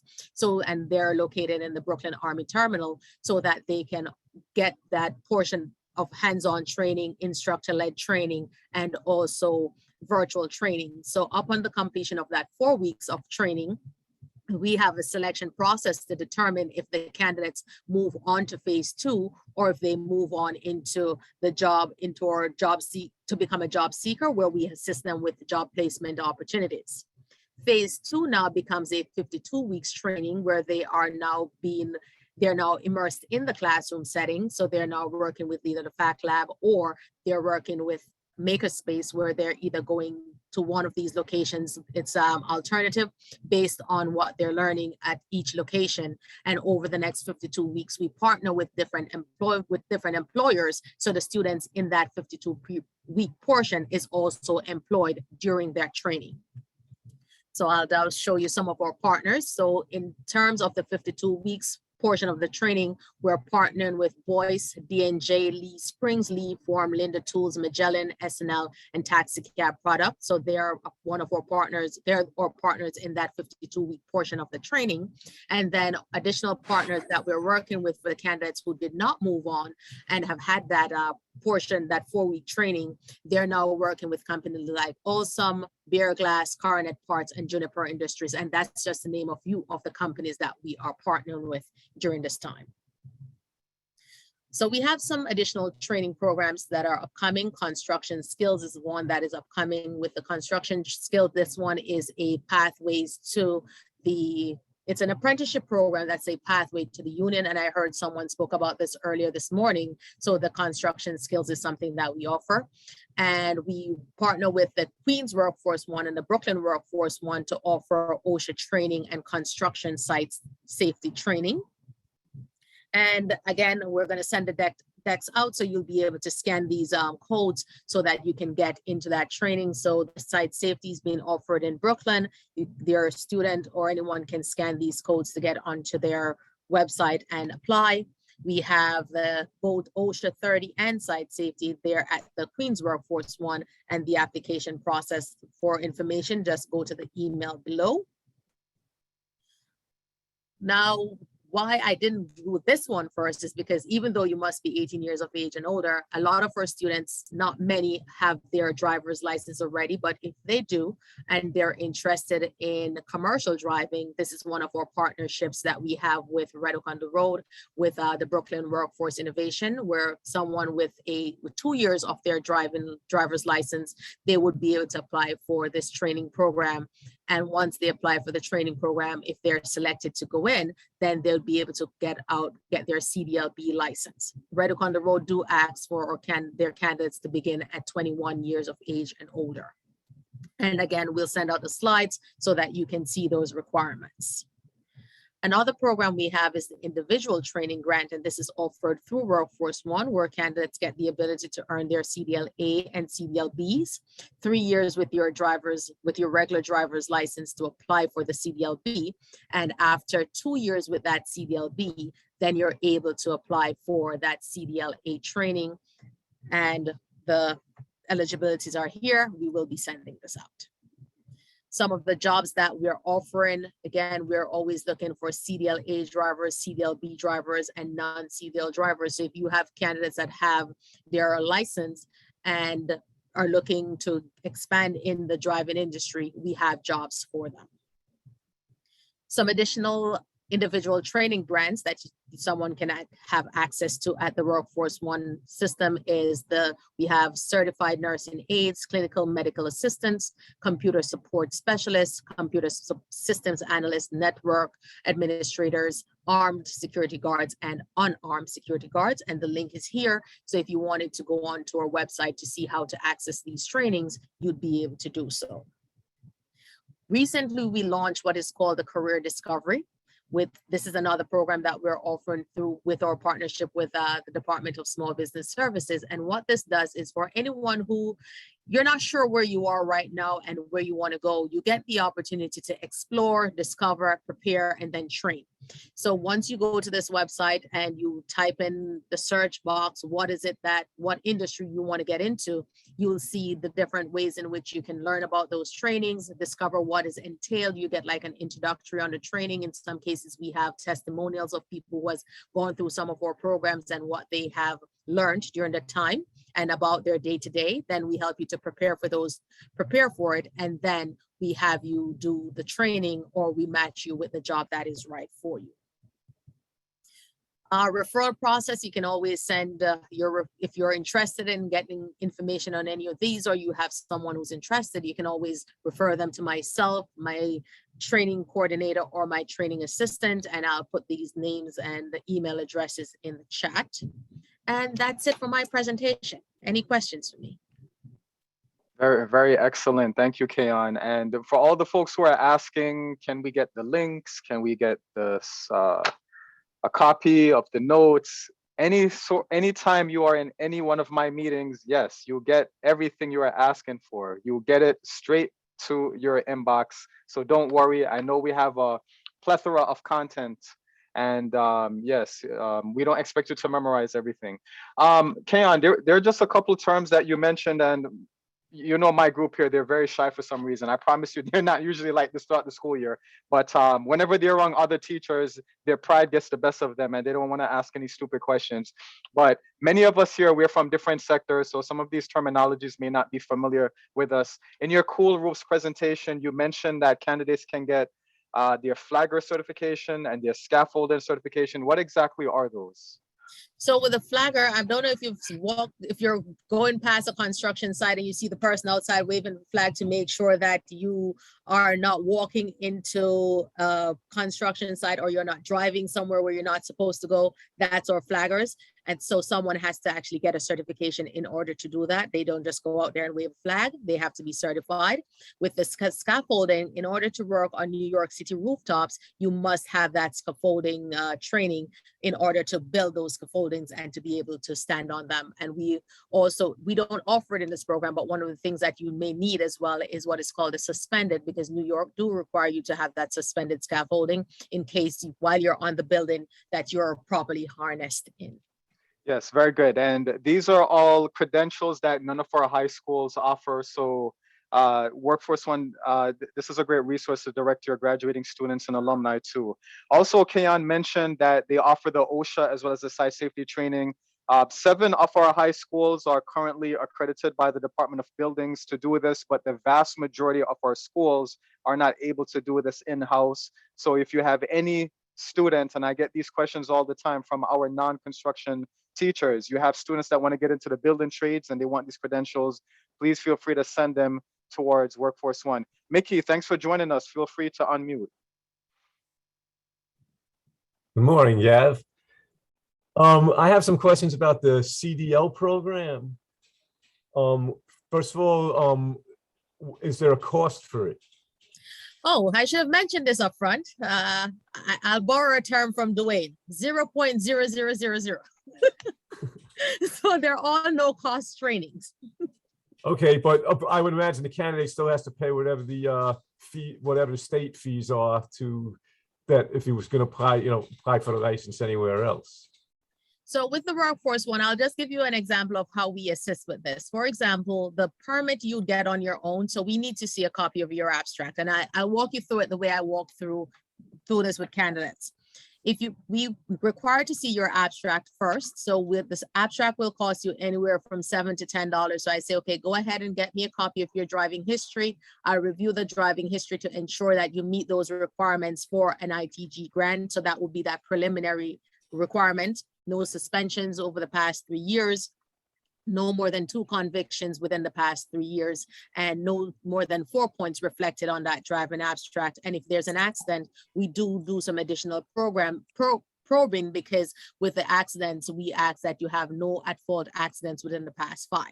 So now that we've reviewed your abstract, you meet that requirement, then I'll say to you yes or no to go ahead and get that CDLB permit, which is the one that we offer first. The B permit, depending on which of the endorsements or what endorsements you want to add to your permit, then there's a cost associated there. Once you've gotten those, this is where Workforce One helps you with the training. And we work with about 8 training providers across the 5 boroughs. We do have schools in Staten Island that we work with as well. So once you've gotten that, we give you a voucher of $2,000 to go to the school. And because these are schools that we work with, they incorporate the number of hours that you would need within that $2,000. The newest thing that has been added that we have not started accounting for in our prices yet is what is called the entry-level driver training that the Federal Motor Carrier has initiated or made a requirement as of February 7th, so of 2000. So anyone who got their permits after February 7th, 2022 are required to get that entry-level driver training, and that does have an additional cost associated with it. And that would come out of the student pocket this time because it's very new for us as well. So with different schools charging different prices, we're trying to work with the schools to get an average of what it would actually cost to see if we can incorporate that into our payment coverage as well. But for the moment, we offer that $2,000 for a candidate going to one of those training providers that we work with. Thanks so much. You're welcome. All right, and we've all been following the news and hearing about the supply chain management issues, and being a CDL driver, having those credentials, being a bus driver, a truck driver, these are absolutely in-demand fields that you can send some of your young people to.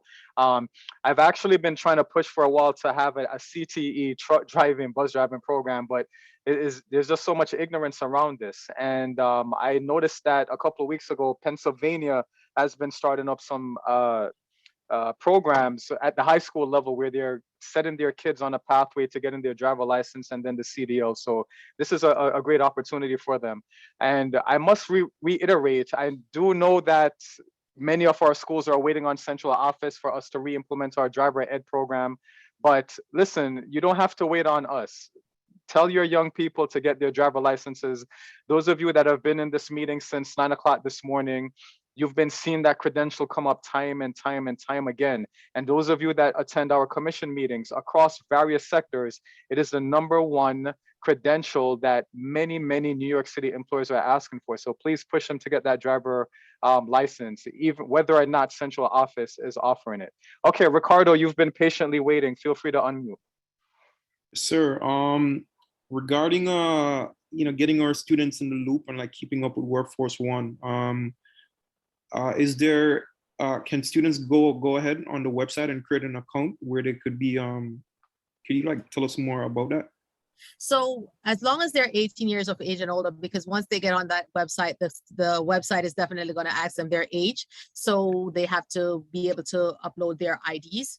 So we have what is called the nyc.gov/workforce1. In fact, I will type it in here, nyc.gov/workforce1.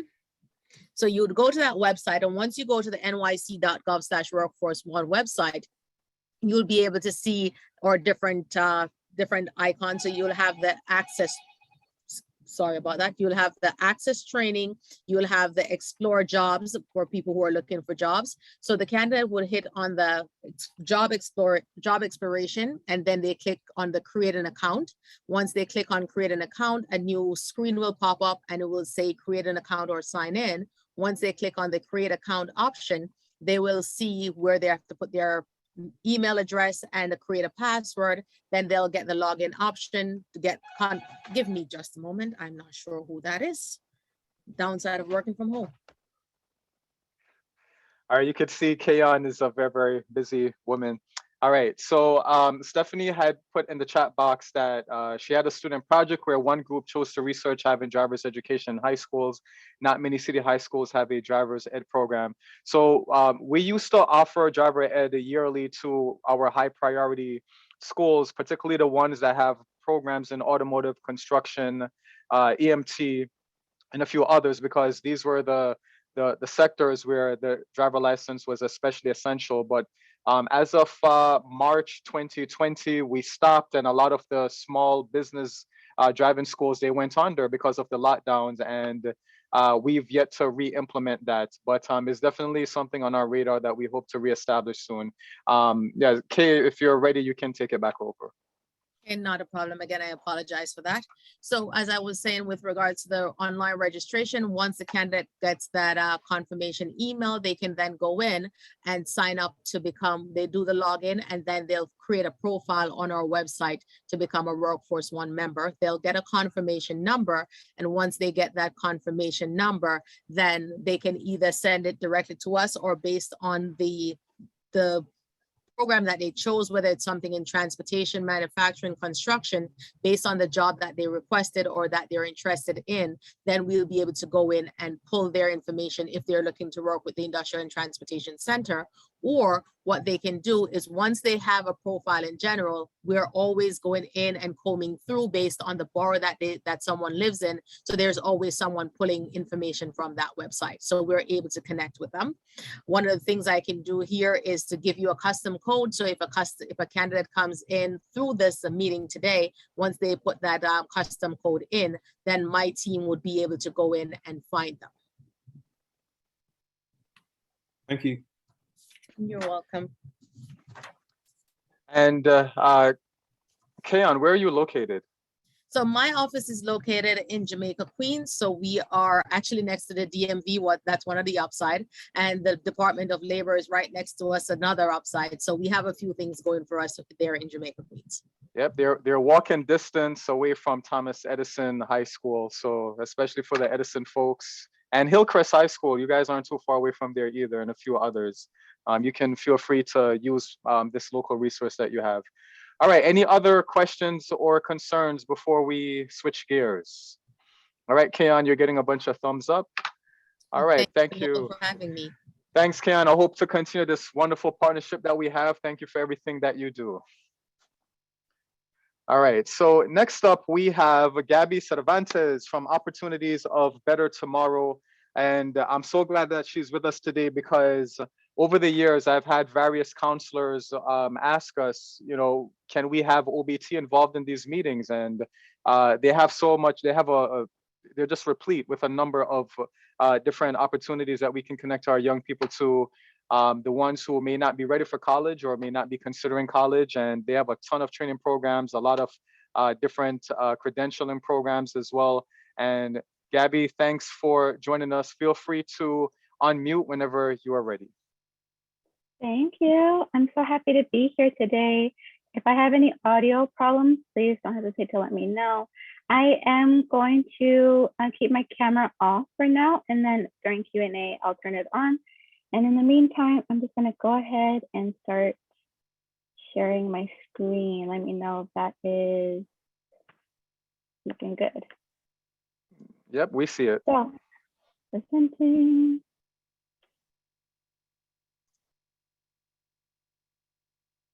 Yep, perfect. Yeah, like I said, we're Opportunities for a Better Tomorrow. The ukulele is quite distracting, but I have a PDF that I can share with everybody. So our mission in a nutshell is to uplift our communities and our young people through education programs, job training, job certification, and job placement. And we mainly serve youth. We have a lot of youth programs serving young people from anywhere between ages 16 to 24. And that's just for our job training, the majority of our job training programs. However, we do serve older adults, 18 and up, for job placement. And then particularly our GED and HSE programs, there's no age cap. All our programs are free, always free, never at a cost to students. And in fact, they more often than not, include stipends, other incentives like hot meals, MetroCards, and any certification programs that we have, those are supplemented. I'm going to give you a quick overview of the programs that we offer. So starting with Train and Earn, which is a program that is a dual GED and job training program. So for students who don't actually have their GED right now, they can actually pursue their GED program and also get job training, paid internships, and job placement help. So then we have Masonry, which is actually very hands-on, very carpentry-like. It's in partnership with the cemetery over in Brooklyn, Greenwood Cemetery, and that is labor union inclusive. And that is actually a larger age cap that is, I'll get into it later. So then we have medical administrative assistance, then we have digital marketing, customized boot camps, and tech start. Again, the age group that we serve is typically, you'll see here in the slides, that it's typically 17 to 24. Like I said, students can get their GEDs, and however, if you do have a GED or a diploma, it's fine. You can go ahead and apply to this program if you're interested in job training, like really hands-on job training programs, as well as paid internship opportunities. And this goes for all of our, over here, this goes for all of our programs that many students must reside in New York City, must be work eligible, which means work authorization. That includes permanent residents, US citizens, DACA and TPS holders, and anybody with work authorization. And often we require that students not be enrolled in school and be unemployed. And that's because our programs often are like 4 to 5 days a week, which means that if students are trying to multitask and be in school or do another program at the same time, it's just really challenging. So that being said, I was getting into Masonry, and this is actually 18 to 27. So it's like 3 years older than 24. However, it is not for anybody older than 28 and older. So that's something to keep in mind. And this includes OSHA component, exposure to labor unions, and hands-on carpentry experience at the Greenwood Cemetery. So that's wonderful. One thing that I would note about this program in particular for folks who are interested in carpentry and masonry is that we do require English language fluency, and that's because for the work itself, we deal with a lot of like English fluency. So it doesn't, anybody can be multilingual, and we do have classes at OBT in person and virtual that help with it's called ESOL, English for Other Language Speakers. So we do have that to offer. But yeah, this is something that we would require from our applicants. So then we have medical administrative assistants. This program is really competitive. I would say that this program occurs off like many of our programs twice a year in the fall and spring semester. The only one that is only in the spring semester is the masonry one, the one that we just looked at. All the other ones typically happen in the fall and spring semester. We typically don't have a robust program happening in the summer or the winter time. The summertime, we have one, and that's coming up later.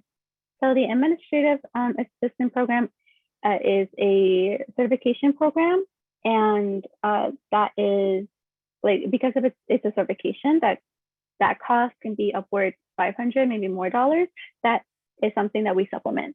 So the certification is always free. And this is a kind of program that we offer attire help. So like if students need help with getting suits or blazers or business clothes, that's something that we help them with. In the past, we typically offered Metro cards, because I think this is part of the conversation that we've been having during today's meeting, is that employers are looking for folks to have driver's licenses. For those who don't, it is really helpful to have a Metro card. We're just like reinstating the Metro card. And this is located in Jamaica, Queens, but we're also doing this virtually. So this is actually, I would point out that this program itself, we usually do intake at Jamaica, Queens. However, our other programs, we typically do them in Brooklyn, in Bushwick, or in Sunset Park. Speaking of which, digital marketing, we also get a lot of interest from folks about digital marketing. Like I said, the eligibility is kind of standardized is 17 to 24, have a high school diploma or equivalent, and don't be enrolled in a school or employment, be work eligible, be a New York City resident.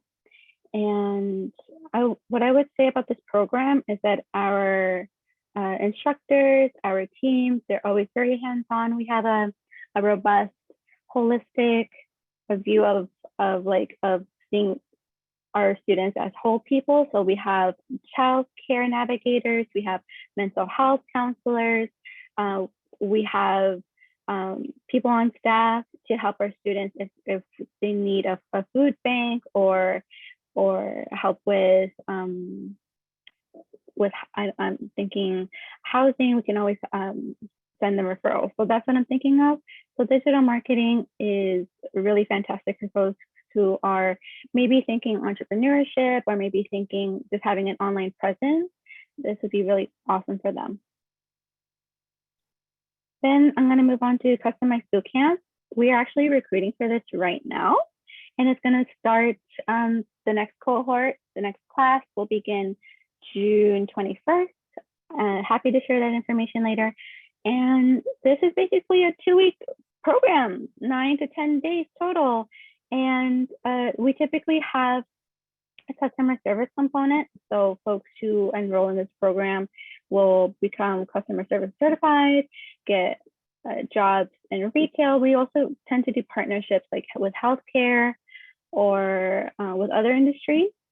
Again, eligibility kind of standard 17 to 24, high school diploma, not be enrolled or employed, New York City resident.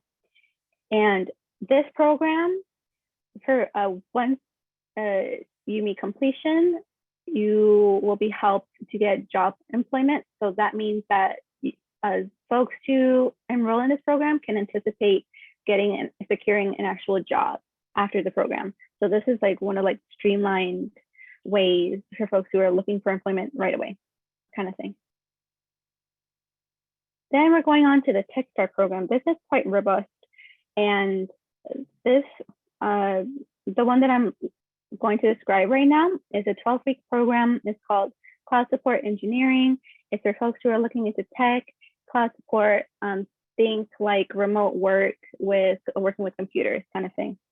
It's similar to the digital marketing program because it's a similar instructor, similar program coordinators, really close-knit team. Like I said, all of our programs, we offer childcare navigators, mental health counselors. We're looking to do the programs holistically as possible, and the eligibility is pretty standard. What I would say about this program is that it's 12 weeks, and also two main things. So the first is that it will feel like a college course. That's because it is like Monday through Friday, and it's typically remote. However, it's like with assignments and with a job placement right after. The other thing that I would mention about cloud support engineering is that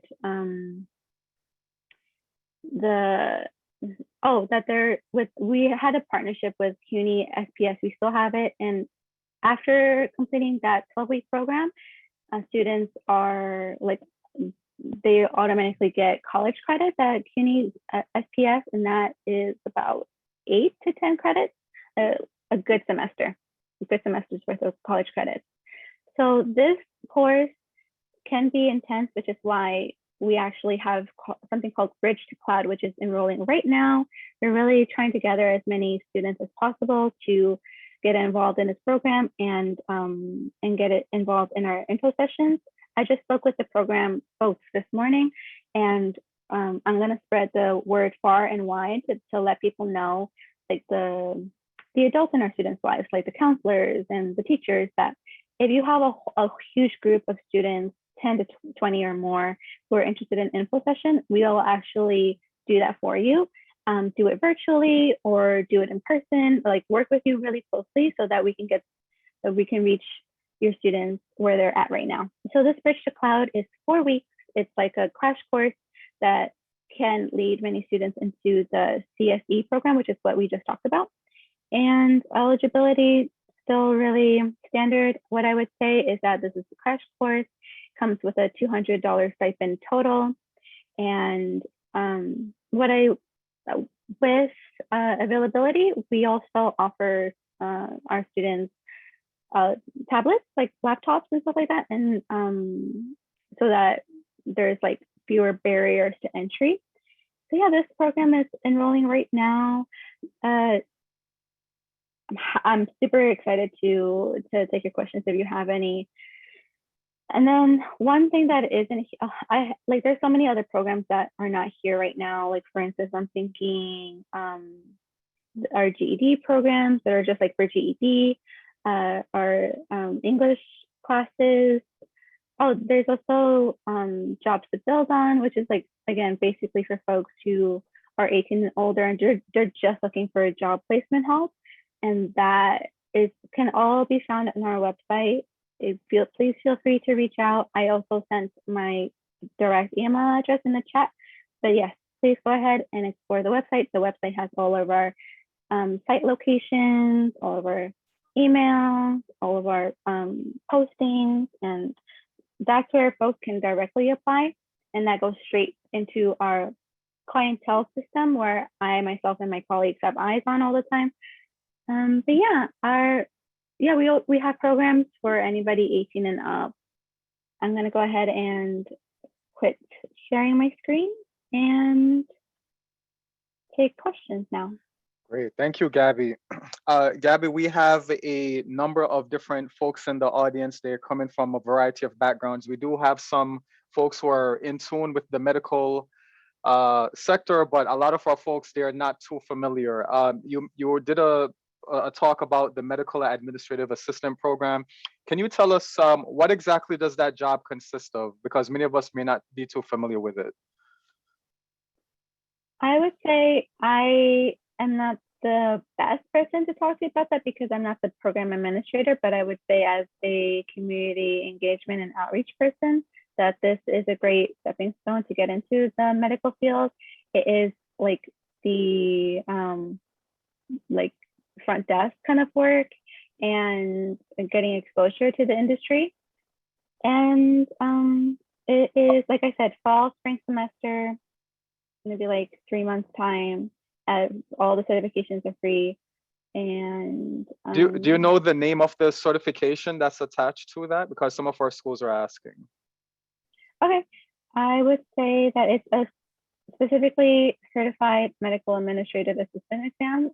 That's what we typically say to folks, but I can definitely share that in like our program administrative information when the time comes, so that like there's like fewer barriers to entry to this program. Right, terrific. Okay, and you mentioned the Bridge to Cloud program. Is that something that our young people have to enroll in to get into the IT cloud training program? Like, do you have to do one in order to enroll in the other? I would say no. It is recommended to do the Bridge to Cloud, which is the only one that happens in the summertime, 4 weeks. It's gonna happen within like with this time next month. And it's 4 weeks total. It's the only program that's happening during the summer times. So it's a great summer program to do for students. And it's recommended to do Bridge to Cloud first. However, it's not required. So if I myself didn't do Bridge to Cloud, but I wanted to go into cloud support engineering, which is a 12-week program, I wouldn't be required to do that 4-week program first. Okay, great. All right. Any questions, concerns, please feel free, excuse me, to put them in the chat box or to raise your hand. We have Gabby Cervantes from Opportunities of Better Tomorrow. This PD is featuring a number of different partners and post-secondary training opportunities available to your graduating students and your alumni. Gabby, one of our schools wants to know, how does your organization support job placement and retention for young people? I work fairly closely with our job developers who are our point people to work to support job placement and retention. We also have intake and retention folks. And I think I mentioned this a couple of times in my presentation that the work that we do, we're trying to do it as holistically as possible. That looks like child care, navigation, and also mental health. We're also looking for other ways to support our young people. Those are the main ones that I like to highlight because I don't know of a whole lot of other programs that offer that support. And our job developers that we have on staff, they literally go into job fairs, literally go to employers themselves and advocate for our people, for our participants, and connect, like do that one-on-one. And I'm thinking support, I'm thinking like resume help, that's something that we do, resume help, interview, practice, and that sort of thing, cover letter help, that sort of thing. Okay, great. Steve, I see your hand is up. Feel free to unmute. Yes, I had just a quick question about the digital marketing and tech start. Does that lead to any industry certification for students? Thank you, I appreciate it. Yes, the short answer is yes. For the digital marketing specifically, there's 2 industry credentials available. And for the other one, which was Tech Start, yes, that is cloud support engineering. I want to say, I'm thinking on the top of my head, that the way that it was described to me, since I'm not in particular interested in tech myself, is that the industry certification for that, we work closely with Amazon to do that certification for cloud support. And it would be basically learning to do computer assistance virtually. Okay, great. Thank you. Thank you, Gabby. All right, any other questions? Feel free to raise your hand, drop them in the chat box. Gabby Cervantes from Opportunities from Better Tomorrow. Gabby, is it possible for us to have the slides of the presentation that you shared with us today? Can that be shared? Absolutely. Okay, great. Great. All right. And if there are any other follow-up questions to those in the audience, feel free to shoot them my way and I can get in touch with Gabby so that we can clarify anything that you felt wasn't answered. All right. So Gabby, thank you so much for attending today. Thank you for all the work that you do. And Opportunities for Better Tomorrow, folks. This is another one of those gems within New York City that please send your young people to them. They have a lot of great training programs, certification programs, no cost to them. A lot of our young people, they're graduating and they may not want to go to college. So this is another resource for them. Thank you, Gabby. Thank you. Appreciate it. Thank you, everybody. All right, folks. So our next presentation was supposed to be from the Brooklyn Workforce Innovation, but unfortunately a personal situation came up with our presenters, so we won't be featuring them today. But later on today's agenda, hopefully if they didn't cancel on us, we're gonna have the Urban Wild and Tesla. So since it is 12:37, I think this would be a good time for us to take a lunch break. I did not have lunch embedded into today's program, so we can just go ahead and use this time. We're gonna resume at 1 o'clock featuring the Urban Wall. I'll keep the link open in case you wanna connect with anybody, and I'll be around as well in case you need to send me any messages. So we'll resume again at 1 o'clock, having the Urban Wall speak to us. Thank you all.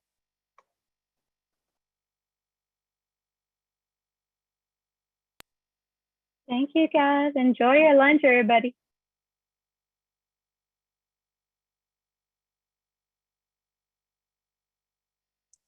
Thank you. You too.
this.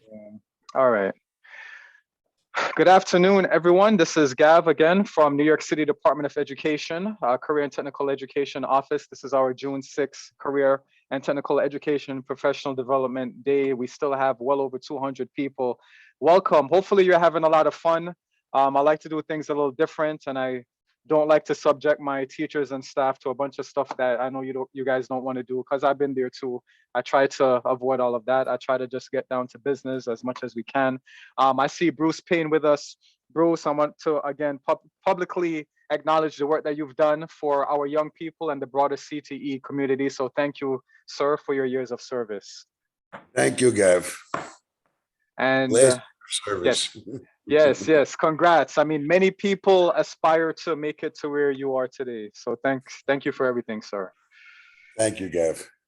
All right, and there are some others. Is my man Dave Sarno again? Thank you to you. One of my favorite CTE people as well. He's been with me since the very beginning. He's one of the folks that, one of the first folks I ever met since I've transitioned into the CTE world. He's been a good mentor and a good teacher. Thank you, Dave.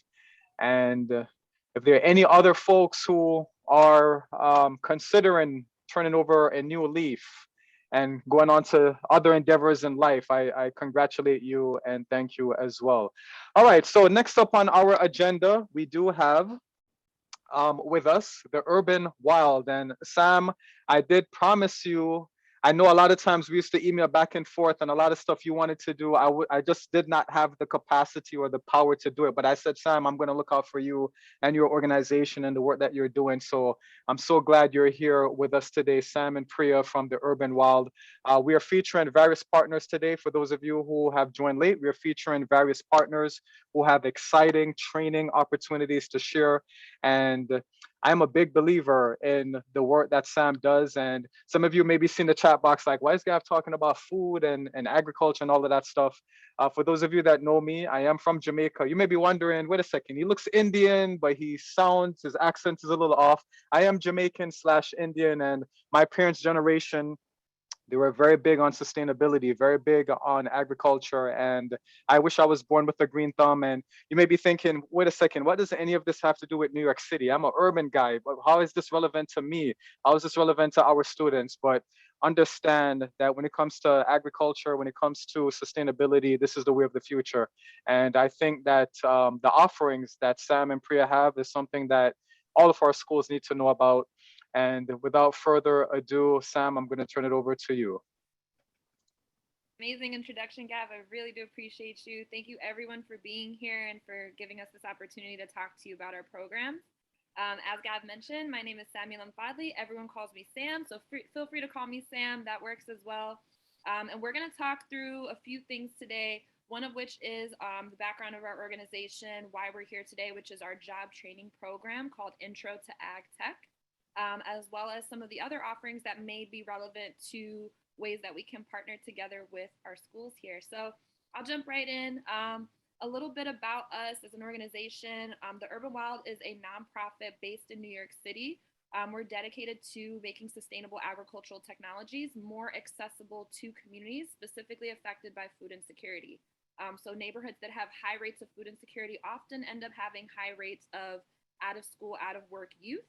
And that specific demographic is really important for me to target, mainly because I went through a workforce development boot camp when I was in that demographic and was able to learn technology skills, create a pathway for my own career that ended up translating into a workforce career for me as well. I've worked with hundreds of students over the years, from Perscolas to from NYMIC to Platform by Perscolas, General Assembly, as well as the Knowledge House, if some folks are familiar with them.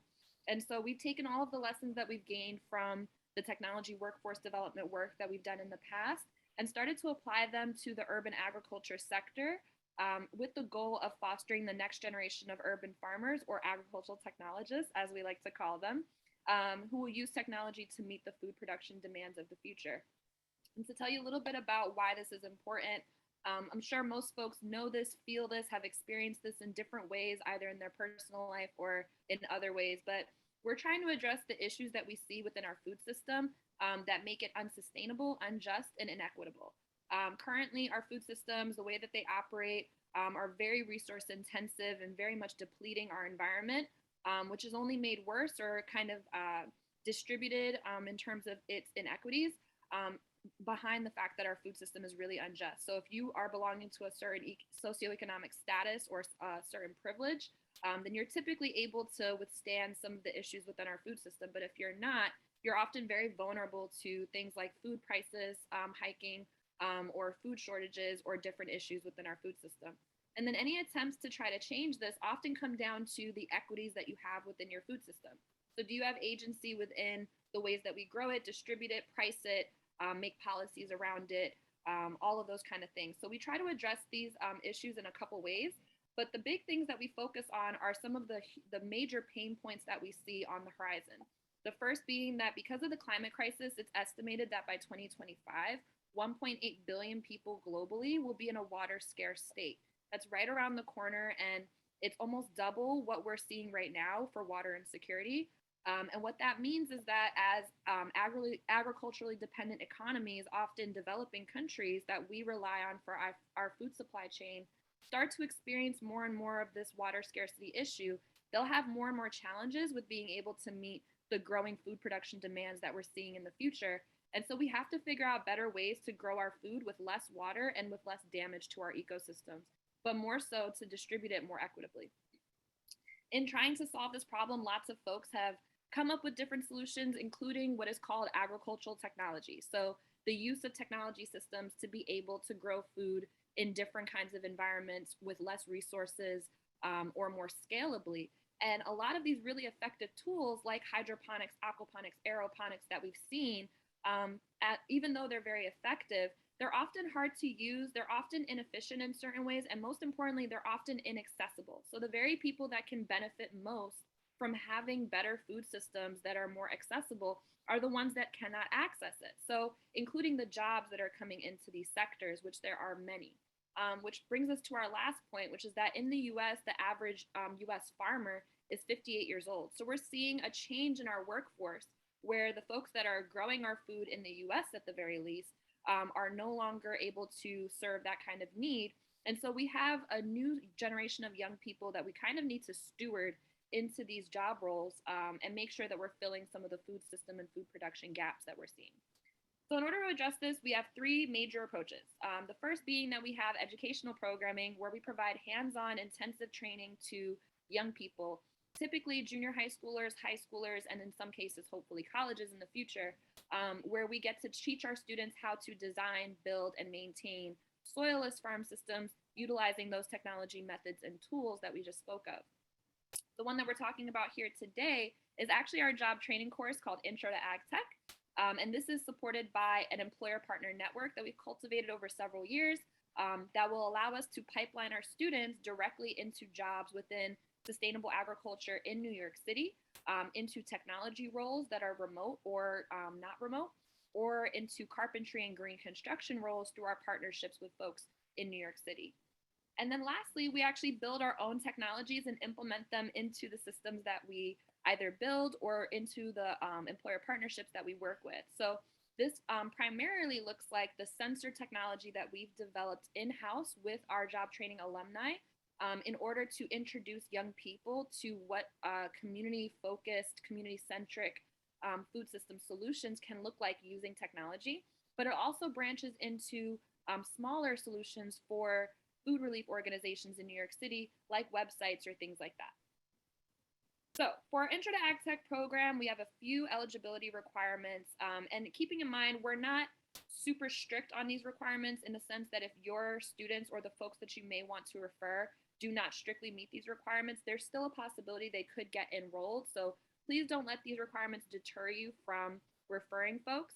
If we have available slots when we meet our certain enrollment targets, then we may still be able to get them enrolled. But the first one being that we are looking for New York City residents primarily. We are looking for folks who are either currently unemployed or underemployed, meaning that they're earning less than $45,000 a year. We're looking for folks that are 18 to 30 years old. And again, if you have folks that are like 17 or 31 or whatever, please feel free to refer them. There may still be a chance that we can get them enrolled and support them. And then we're also looking for folks that are specifically looking for careers in sustainable agriculture, urban agriculture, technology roles, or construction roles. And we do hit skills building during the course for all three of these sectors. And then lastly is for folks that have a passion for helping their community, because a lot of the work that we're doing is going to be centered around community food systems. And so we want to make sure that there are people that are really passionate about helping and supporting their community for food relief efforts. As far as our course, we have three major tenets that we focus on, and all three of these end up intersecting during our course. So the first being agriculture, like I mentioned. We focus on the tenets of soilless farming. So as I said, hydroponics, aquaponics, aeroponics, if you're not familiar with these terms, it is basically the ability to grow food without soil using recycled water and nutrients in a closed loop system, which enables us to not only grow year round, it reduces the amount of water that we need by up to 90%. It's a lot less labor intensive and can be done in almost any setting, including indoors, which enables us to have a lot more accessible food systems. For this, we focus on the design, the building, and the maintenance of these food systems for small scale, community scale, or even commercial scale development. And then we look at food systems analysis. So the ability to assess a food system, and food systems can be a very broad term. It's not just the production of a food system, but it's also how do you distribute and access your food systems currently. And we equip our students with the ability to look at a food system, analyze its gaps and its opportunities, and figure out ways to leverage the skills that they've gained to try to improve it in different ways, which could be technological, or it can be a better food system that's more accessibly grown. From there, we focus on our carpentry and construction skills, and we provide our students with training in hand tools, power tools, and site safety, so that as they want to build out their own projects in their communities or on their own, that they are equipped with the ability to actually cut lumber, build out grow beds, different things that they might need in order to build out their farm systems. We partner with an organization that you might have seen on this call earlier today, Soulful Synergy, in order to provide this training. And this is done in person, as well as connect folks to getting their OSHA 30 and their SST card for free. So if they decide to go down the construction route, we'll support them for gaining even more advanced skills within the sector. And then last but definitely not least, which is for sure my bias, is technology. And that's where we teach our students HTML, CSS, and JavaScript coding and programming skills. We also go into IoT development, which, if you're not familiar with IoT, is the use of hardware or sensors alongside an application that will help us measure and indicate different things about our farm, like the farm's health, in order to make sure that these farm systems can stay resilient. And then lastly is version control, so that our students can host their own projects, share them with employers, and be ready for entering the work sector when they come out of our training. For our application important dates, we have our deadline coming up on June 26th. Priya, our program manager, is going to share the info in the chat with you, so that if you want to refer students for our program, that they can get signed up for our info session. We have our last one coming up very soon. From there, we have pre-work to be able to get enrolled, and then folks will get their enrollment notification on July 6th. And then our start date is July 12th. Our programs run mostly virtual, and then we have in-person days as well, where we do our construction skills training, our site visits, and workshops on various different skills. And then we have a final presentation that folks will be doing September 13th to the 15th. This is 150 hours of technical training, as well as career development modules. That takes place over the course of 10 weeks. It is 100% free to our students, as well as the job placement services that come after, and generally entails about 25 to 30 hours of instruction per week. So we do need folks that are able to commit to that schedule. And that schedule basically looks like this. So our virtual instruction days take place from Tuesdays through Thursdays from 5 to 9 p.m.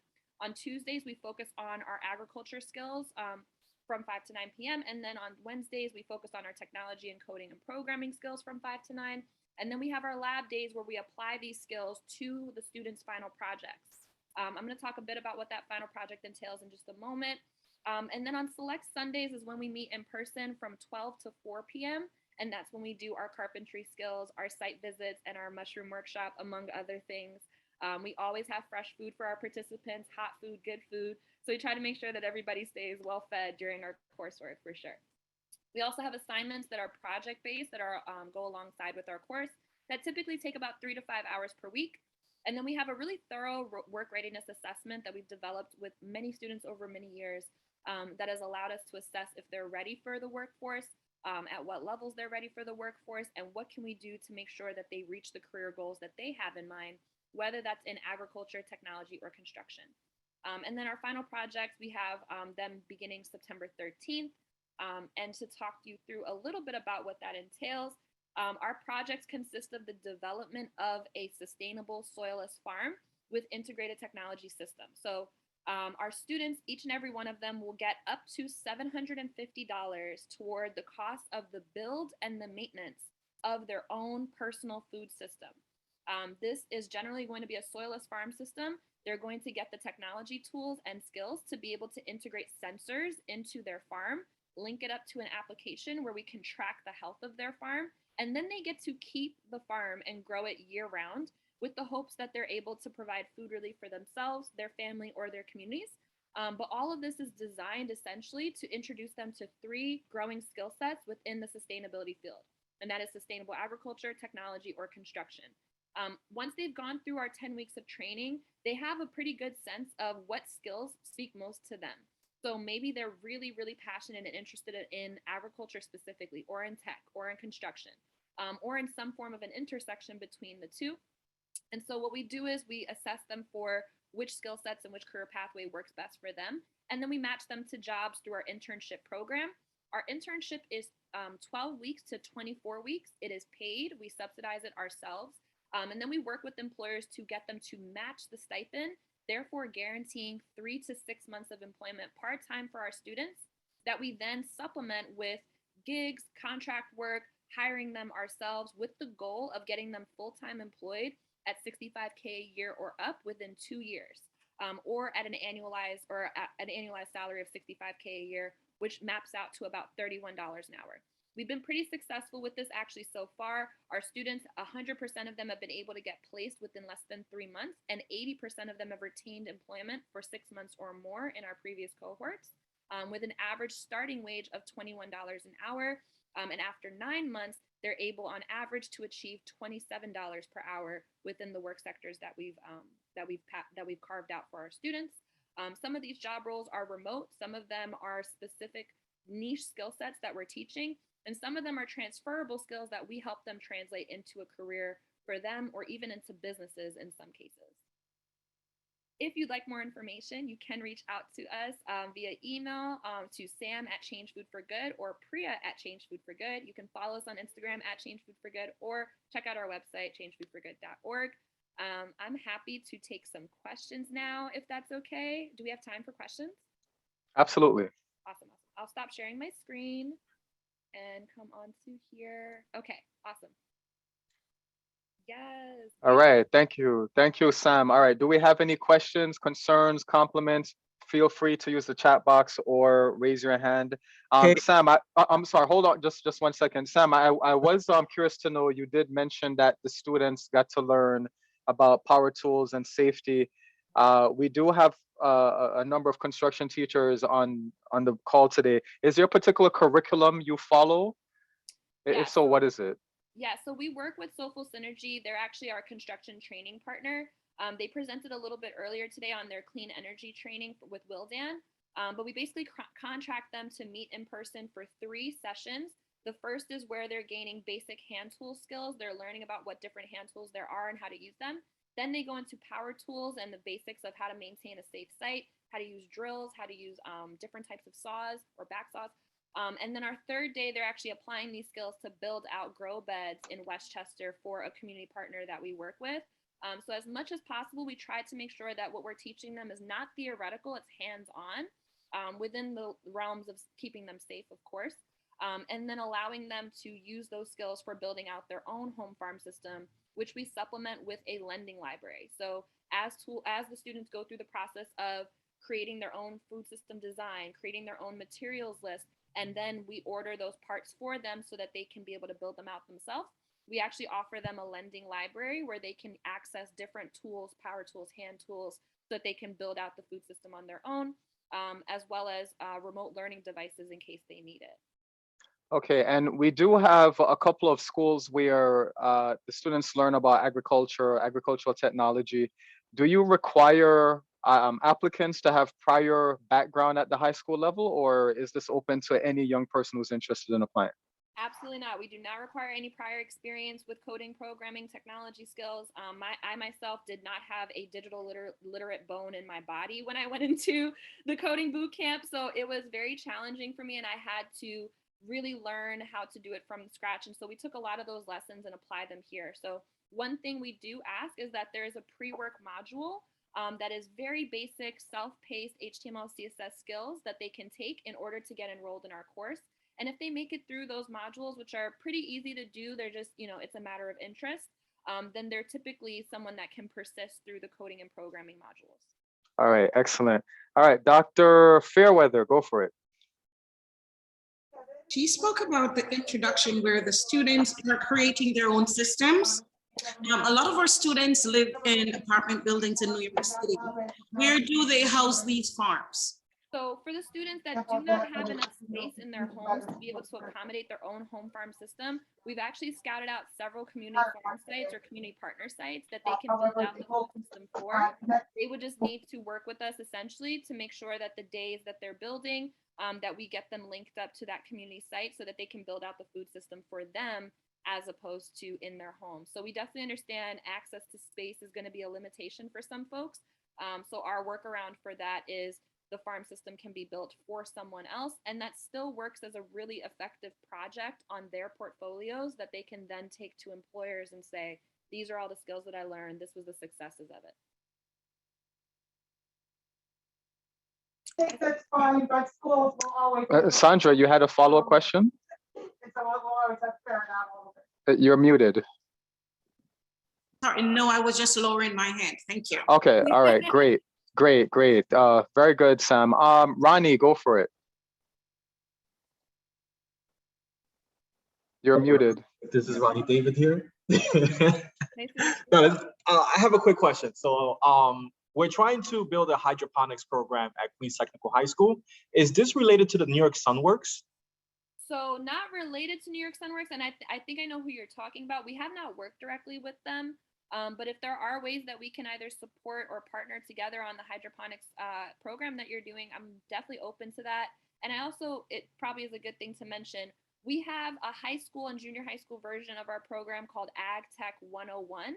It's a 6-week training. It's 40 to 50 hours, depending on the partner, that we've done through SYEP along with Longwood Prep Academy, where our students also build out small scale food systems, gain some of the skills that we're talking about here, but it's more tailored toward younger people, a little bit of a higher level approach rather than going deep into the nitty gritty and career development modules. So if there are high schools in the room or junior high schools in the room that are looking to partner on educational programming as opposed to job training programming, please let us know. We offer this as a fee-for-service program that we would love to partner with you guys on. And we would be able to teach more students how to use these skills. And then if they go through our educational programming, depending on the number of slots that are available, we've actually selected high schoolers and junior high schoolers before, or high schoolers specifically, that are 16 and up to help maintain those systems through a paid internship that we pay for ourselves. So if that is appealing to any of the high school or junior high school partners that are in the room here, please feel free to reach out to us. I'm going to have Priya drop her information in the chat. Feel free to email us about AgTech 101 if you'd like to partner on an educational program. Right, we have a question in the chat box. I hope this is not too forward, but marijuana as an entrepreneurship opportunity is quite attractive to many. Is this a part of the scope of your program? So it is not directly a part of the scope. What we look at is food sustainability. We're very concerned about the gaps in our food system that are going to occur as a result of climate change. We believe that there's going to be a lot more investment into localized, sustainable food systems. However, the skills that we're teaching are completely transferable to the marijuana industry. And now that there's been a legalization push in New York City or in New York State, it is definitely an opportunity where our students are getting jobs and where we're building employer partnerships to make sure that they have jobs that are able to apply these skills toward. So yes, it is an employment outcome. It is not part of the scope of the work that we do with our students. although we do host entrepreneurial workshops around cannabis so that for the students that want to leverage these skills for equity in the cannabis space, that they're not missing out on that opportunity. And we have really strong partnerships with folks to do that. So if there are folks that are looking for partnership in that avenue, please do reach out to us. Of course, it's not our primary focus, but because it is so transferable and is such a big opportunity for equity, it's not something that we shy away from either. Okay, great. All right, so Sam was very clear in what she said. So somebody's gonna go to the New York Post and talk about, hey, the PD is about growing weed. No, this is not what this PD is about. All right, Sam was very, very clear and succinct in what she just said. Sam, so how can we have our young people apply to the Intro to Ag Tech program? Should they email you? Should we go to the website?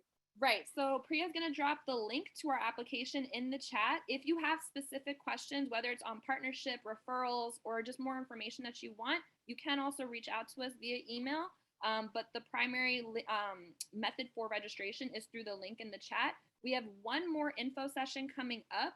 And the info session is required for enrollment. So as soon as possible, if you can, refer over participants.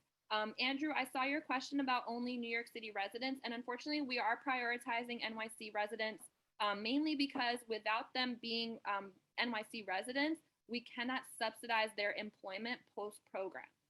So we have limitations on our stipends on who we can and cannot subsidize, and so without them being a New York City resident, I cannot guarantee them that initial placement, but there might be other ways that we can support them, so feel free to refer them. It's just we are prioritizing the folks that meet those eligibility requirements. Okay. All right. Do we have any other questions from the audience? I saw one from Vanessa about what Yes. Community Farm in Westchester. So at West Cop, I don't know if folks are familiar with West Cop. That's the site that we'll be building out our grow beds for. Soulful Synergy works very directly with them, does a lot of soil-based growing with them. And so as part of their construction training, they'll learn how to build out these grow beds and donate them to West Cop. All right, terrific. All right, so changefoodforgood.org/program-registration. The link is right there in the chat box. Sam, Priya, thank you both for your time. And you said that there's a cutoff age. The cutoff age is 24? It's 30. It's actually 30 years old. Yeah. Okay, so what if there's a guy that's in his 30s that's interested in learning about this stuff? Would you guys be open to making an exception for him?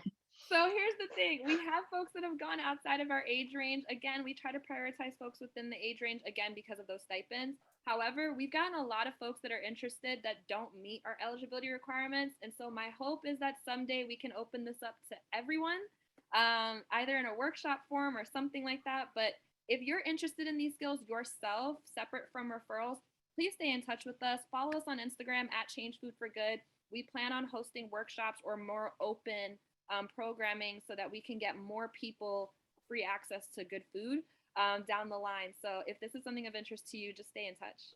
Excellent. Yes, will do. Will do. I think this is something every young person should know. I can't imagine why this is not a part of a mandated curriculum.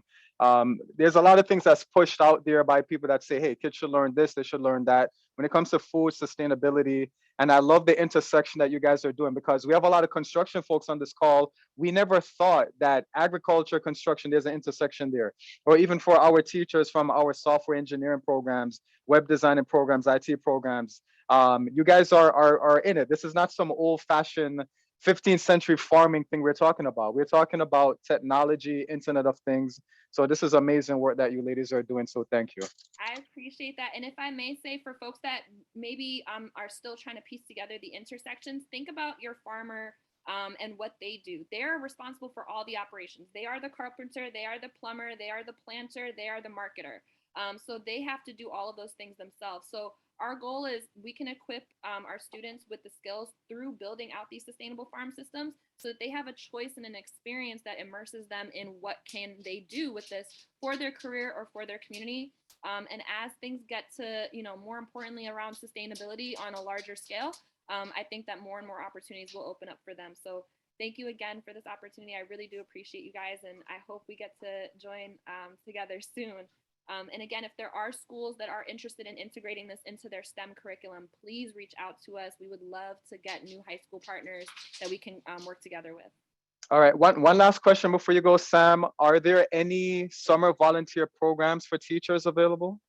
Ooh, summer volunteer programs. Not at the moment that I have, but we work with tons of partners that are always looking for volunteers. So if you'd like, again, reach out to us via email. Let us know that you want to work together with us, either as a volunteer or some other capacity. We'll add you to our mailing list. And if an opportunity comes up for volunteerism or our graduation comes up and you want to join us, we'll definitely stay in touch with you for sure. All right, terrific. Thank you. Wonderful presentation. Thank you for being a part of our day. Thank you. All right, so we are going to change gears now, and we are going back into one of my bread and butters, the automotive industry. And I've been trying to get this guy to speak in our automotive commission for a while, and forget the automotive commission. I mean, let's do a whole PD day where we have even more people in attendance. You guys know that the richest man in the world is Elon Musk. I have the second richest man here today who's going to be presenting to you. When it comes to automotive, a lot of folks don't understand that, you know, this is not just a grease monkey job. I mean, the automotive technicians are some of the most intelligent, proficient people I've ever come across. As a matter of fact, my high school offered automotive, and every day as I drive in my car, and you guys know I'm a car enthusiast, I really wish that I had the skill sets that Renato Rosales and Don Morissette and Dave Sarno and TJ and the rest of these guys have. I look up to these guys, and the Automotive and Transportation Commission was the first commission that I got involved in, even before I got into central office, and I ended up taking it over. And we've grown massively over the years. Automotive education, it's extremely relevant, and who doesn't know Tesla? And there has to be a partnership here, and we want to be able to help Tesla. Tesla wants to be able to help us as well. And in this day that we're talking about post-secondary training opportunities, I would be remiss if I did not give a section of our agenda to talk about opportunities available for our young people who want to get into the automotive technical world. So Damian Calise, it is an honor to have you with us today. I've made you a co-host in case you have to share your screen or anything like that. I'm going to turn it over to you whenever you're ready. Thank you for joining us, Damian. Thank you, Gav. You're amazing. Hello, everyone. How's everyone doing? Hope everyone's having a great afternoon. I am Damian Calise. I'm not the second richest man in the world. I wish I was. Maybe one day. But I'm here to talk to you guys about some opportunities that we have here at Tesla, right? I'm going to start with an introduction to myself. So my name is Damian Calise. Like I said, I am the START instructor at the Suffolk Community College location for the Tesla START program. I've been working with Tesla for 6 years now. I actually started out as a technician for my first 4 years of my career, and I've been an instructor for 2 years now. I enjoy it. It's something that I didn't realize that I had the skill set for. It was something that I did like on a one-on-one basis, where it was training technicians in our shops, especially new hires or anything like that. But now it's on a larger scale, and it is one of those things that I realized is actually my calling. So not only to just repair vehicles, but to actually give individuals the knowledge, the know-how, help them find their curiosities in the automotive industry. Is something I'm truly proud of. So let's go into some of the options that we have here at Tesla for people who are interested in working here at Tesla for whether it be the automotive, sales, energy, whatever it may be that you're interested in. Once you're here, there's plenty of room to stretch your legs. There's plenty of people that you can get in touch with to figure out where do you want to take your career path. So one of the things that we offer is called the Pathway Program. The Pathway Program is essentially a program that is geared towards younger individuals who may be interested in the automotive industry, right? What we do here in the Pathway Program is we It's an internship that we set you up in a service center, and you'll learn the basics of the service center. So you'll learn how front of house operates. You'll learn how the parts department operates. You'll learn how the service team operates, right? And while you're doing this, you'll gain basic automotive skills here at Tesla, right? And I call it basic automotive skills, but you mainly learn how to service our vehicles as best as possible. But it is skills that can transfer to almost any vehicle. So after that, after the pathway program, we transitioned the individual into the START program, which is what I'm the instructor for. What is START? So START is a 16-week program that essentially turns a entry-level technician into a medium-level, close high-level technician, something that's probably someone that you'd see in the automotive industry that's been like at a specific brand for maybe about 6 or 7 years, and you probably consider them a master tech. We get you just short of master tech with the START program. Our START program spans across America. So we're located, we have 9 START programs from coast to coast. We're in California, we're in Texas, Ohio, North Carolina, New York, Florida, and we're recently planning to see if we can, get outside of North America, see if we can stretch our legs a little bit further and carry on a START program in other places. With that being said, like I said, it's geared towards creating the best technician for Tesla. So it's a 16-week program in which we cover all of our subsystems in our vehicles. We start with entry-level task, and then we dive in heavy and we drill in heavy to the advanced diagnosis of our vehicles. So that's the advanced diagnosis of high voltage, infotainment, chassis, safety and restraint, pretty much anything that works inside of our vehicle. There's an advanced course that is attached to it, right? And at the end of the 16 weeks, we have what we consider job placement, right? The beautiful thing about the START program is this. You are not tied to the location in which you attended the START program. You can apply for a technician role anywhere in Tesla in America. So let's just say, for me personally, if I were a START technician and I was born and raised in Brooklyn, I enjoy Brooklyn, I love Brooklyn, but it's not someplace that I see myself living for the future. It's not someplace that maybe I might want to start a family or something like that. We allow that individual to say, hey, you know what, I'm thinking about Arizona. You can interview for Arizona and say, hey, we can get you to Arizona with relocation. Obviously, we do cover relocation. We can get you in Arizona. You can be a technician in Arizona. You can grow in Arizona. After being there for a year, if you decide, hey, Arizona was fun, maybe I want to go to California. You can do that as well. It's a very spectacular program that we built, curated for Tesla and our technicians. We saw it as a hole that needed to be filled. For me personally, I remember my first day starting here at Tesla and the immense amount of confusion I had, not about fixing cars, but the process of working at Tesla, right?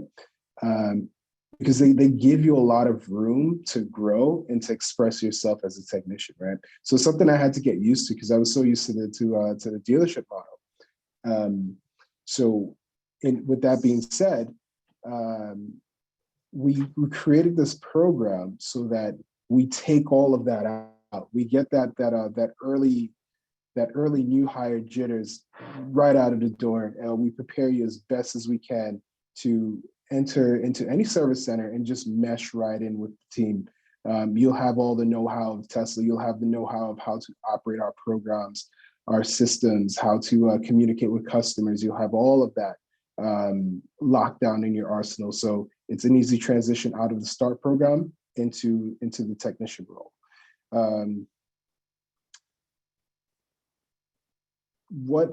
So we also do, like I said, it's an internship, but there's also some benefits that come with it, right?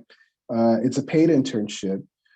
You do get the full-time benefits of any employee. So you got your healthy medical, 401k, your Tesla stock plan, you have all of that inside of the package. And from after you go through your START program, whatever level you do come out as a technician, there is a new assigned pay to that technician level. That's pretty much it about the START program and what we do here and our purpose. If anyone has any questions, please feel free to ask. All right, thank you, Damien. And by the way, I keep having to say this, guys, this is not a seminar, all right? This is a regular meeting. Feel free to raise your hand. Feel free to talk if you want, all right? What is the minimum age requirement for the Pathway to Start program, Damien? So minimum age requirement is 18 years old. 18. And how long did you say the training program lasts? So Pathway to Start is 8 weeks, and the START program is 16 weeks. It's 16 weeks. Okay, great. And Noam, I see that you have your hand up. Feel free to unmute. Hi there. Great information you provided. One of the things that I learned about actually a couple years back, even when I was job searching in between some positions, was Tesla's solar program, solar panel program. I think, does that sound familiar to you? Yep. Is there any crossover in the training that you get with Tesla specifically to automotive, or any transferable skills or anything involving, because I think that's an exploding industry too, and I've had some students talk to me about that. So I was just wondering if you had any information or any knowledge about that. Yeah, so there actually is a START program for the energy side of things, right? I don't know much about it, but I do know a little bit, right? Because with Tesla, our business it's very integrated, right? So there aren't any secrets between departments. So with the solar panels, right? Can someone start here as a technician and integrate or transition over to the energy side? Absolutely. A lot of what we use in our vehicles are some of the things that we actually use inside of our power walls, inside of our solar panels, or inside of our solar tiles. We use a lot of the same material across the board. So having an understanding of how to diagnose a supercharger or something like that, right, can help you in the energy side of the business, because the battery packs that are used for the power wall are the same batteries that are inside of our cars. Great, thank you. For that. Yep, thank you. Frank, did you want to unmute? Frank Biscardi? Just wanted to know if there's if the intern's required to sign an NDA. Is the training proprietary strictly to Tesla, or is it transferable to other electric car manufacturers or other hybrid manufacturers? So the interns will have to sign an NDA, and it is proprietary to Tesla only. It's non-transferable. Great. Amadou, feel free to unmute. Yeah, hi. I'm actually a new teacher. I come from a dealer experience. I'm from Audi and Mercedes-Benz. I've worked with them for a couple of years. How do the kids handle the transition? Because usually with Audi or Mercedes, there's usually a lot of new technology and a lot of new guys. They get overwhelmed. There's an internship. How do the students handle all this new technology? How do you kind of walk them through it if they do get into the program? So we have it's curated in a sense where we always start with the history of that, whatever that new technology may be, right? And what we do is we create presentations, right? We have hands-on experience. So whenever you step into one of our labs, whatever is latest and greatest in the technology field of Tesla, it's going to be inside of our labs. So someone mute themselves. So whatever new technology comes out, we get it firsthand and we start our training from there. We build up, we start with our instructors, we train them first. We get them to understand everything about it. And then from there, we pass it on to interns. Damien, I did get this question earlier this week when they realized that you were presenting. Are there opportunities for young people who want to do body work? Because we do have a couple of schools that offer collision repair. Is body work a part of the training? I am not allowed to speak on that yet. Okay. But there may be something blooming. Okay. Okay, great. All right, some of the schools are asking, are there any materials about the START program or the Pathway to START program that we can share? I don't have any material now, but if there are any questions at all, we could definitely go to Tesla Careers and you'll find information for the START program. All right, excellent. And I'll be sure, folks, to drop these links either in the chat box or in my follow-up email. All right, so no worries if you don't have those links yet. To our automotive educators, I know that you have a lot of questions, concerns, comments. Please feel free to unmute. Yes, go ahead, Jaron. I have a question. Not to ask you to be redundant or anything, but it seemed like you spoke about two different programs. One is 8 hours and one is 16 hours. Can you just touch a little bit more about that and the eligibility? I know you spoke about the age requirement, but would past experience be an issue? Does the CTE endorsement diploma help them? Like, what's the eligibility for both programs? My apologies if I said hours. It's actually 8 weeks and 16 weeks. My apologies. Your question was about age eligibility. So they have to be the ages of 18 and older to work at Tesla. So yeah, that's the minimum age. And what was your your additional question? It was, you said 8 weeks and 16 weeks. So what's the difference between the two? And like, where would our students start? Exactly. Got you. So Pathway is the bare, like just, you know, the grassroots of everything, right? The principles of how to change a tire, how to patch a tire, what's Ohm's law. So they go through basic electrical, what is how to operate a vehicle on a rotary lift or something like that, right? 2-post lift. START program takes all of that and turns it into the advanced stuff. So now we have advanced electrical in the START program. So how do you diagnose a CAN issue? And not just like a high-speed CAN issue. What about body fault tolerance? What about lin issues and things like that? How do you diagnose it? How do you understand oscilloscope graphs and things like that? We dive into the more advanced stuff in the START program, which is why it's twice as long. Okay, so would it be fair to say that it's essentially the same program? One is just kind of like a prerequisite to the other?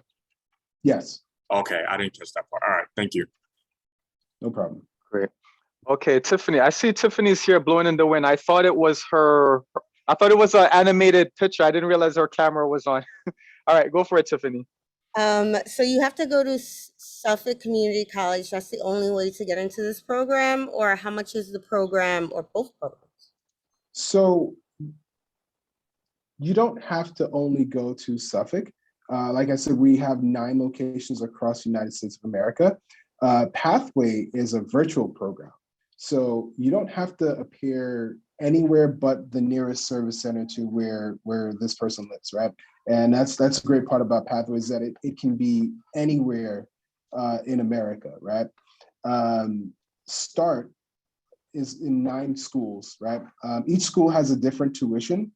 Tesla doesn't collect any money from the tuition. The tuition goes straight to the school. We do pay the interns based upon the pay rate in that region. So they're not tied down to one school, no. Okay, Don, you wanna unmute, Don, or you want me to ask a question for you?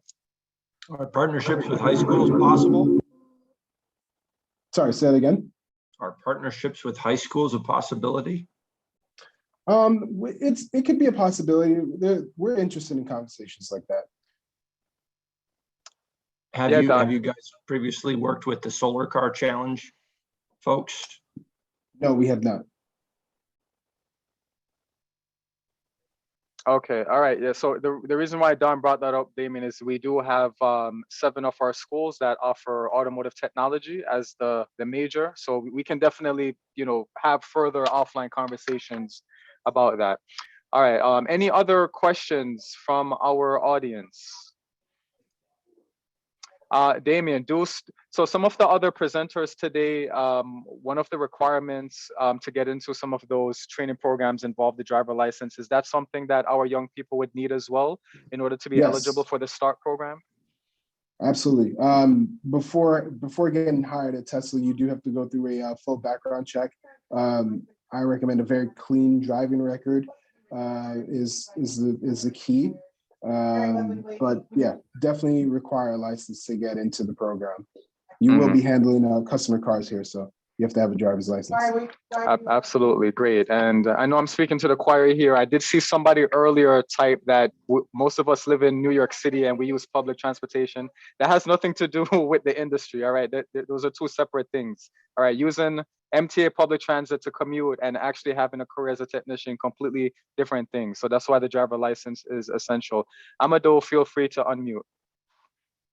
Hi, just a quick question. Is Tesla ever planning to kind of like reach out to, like, how we teach in high schools, to kind of get the kids more familiar with EV vehicles, because they're not that common. So it's kind of hard to teach them something they can't like physically grasp or see as often as it is. So I'm just saying, if there's any programs in the future. Yeah, so and that's kind of the purpose of this here, right? Which is why we want to extend our reach. We know that the EV presence, and not just Tesla alone, the EV presence across the world is not where it should be, right? It's probably somewhere where it's like 1% of the entire automotive population of the world, right? So we want to get into high schools, more colleges, to be present, right? So that individuals know what's going on, what's taking place, and where their options lie when it comes to automotive technology and EV technology. Okay, we do have a question here. The website for Pathway says minimum 40 hours a week dedicated to virtual and on-site training. Can they do it completely online? I guess they want to know, can the training be done completely online? The No. Pathway to START program? Okay. No, it can't be done completely online. They must show up at a service center. So this is the only way that you can get the hands-on experience. Damien, where is the closest training center here in New York? Is there one in New York City or is it upstate? So our training facility for the START program is in Selden, New York. However, there's a service center in Brooklyn, Red Hook. There's a service center in Long Island City.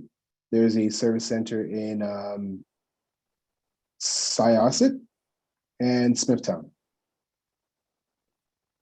Okay, terrific. All right, any other questions? All right, I knew this question was gonna come up too, David. Does Tesla give out demo cars to high schools? No, we don't give out demo cars to high schools. We don't do that, no. Yeah.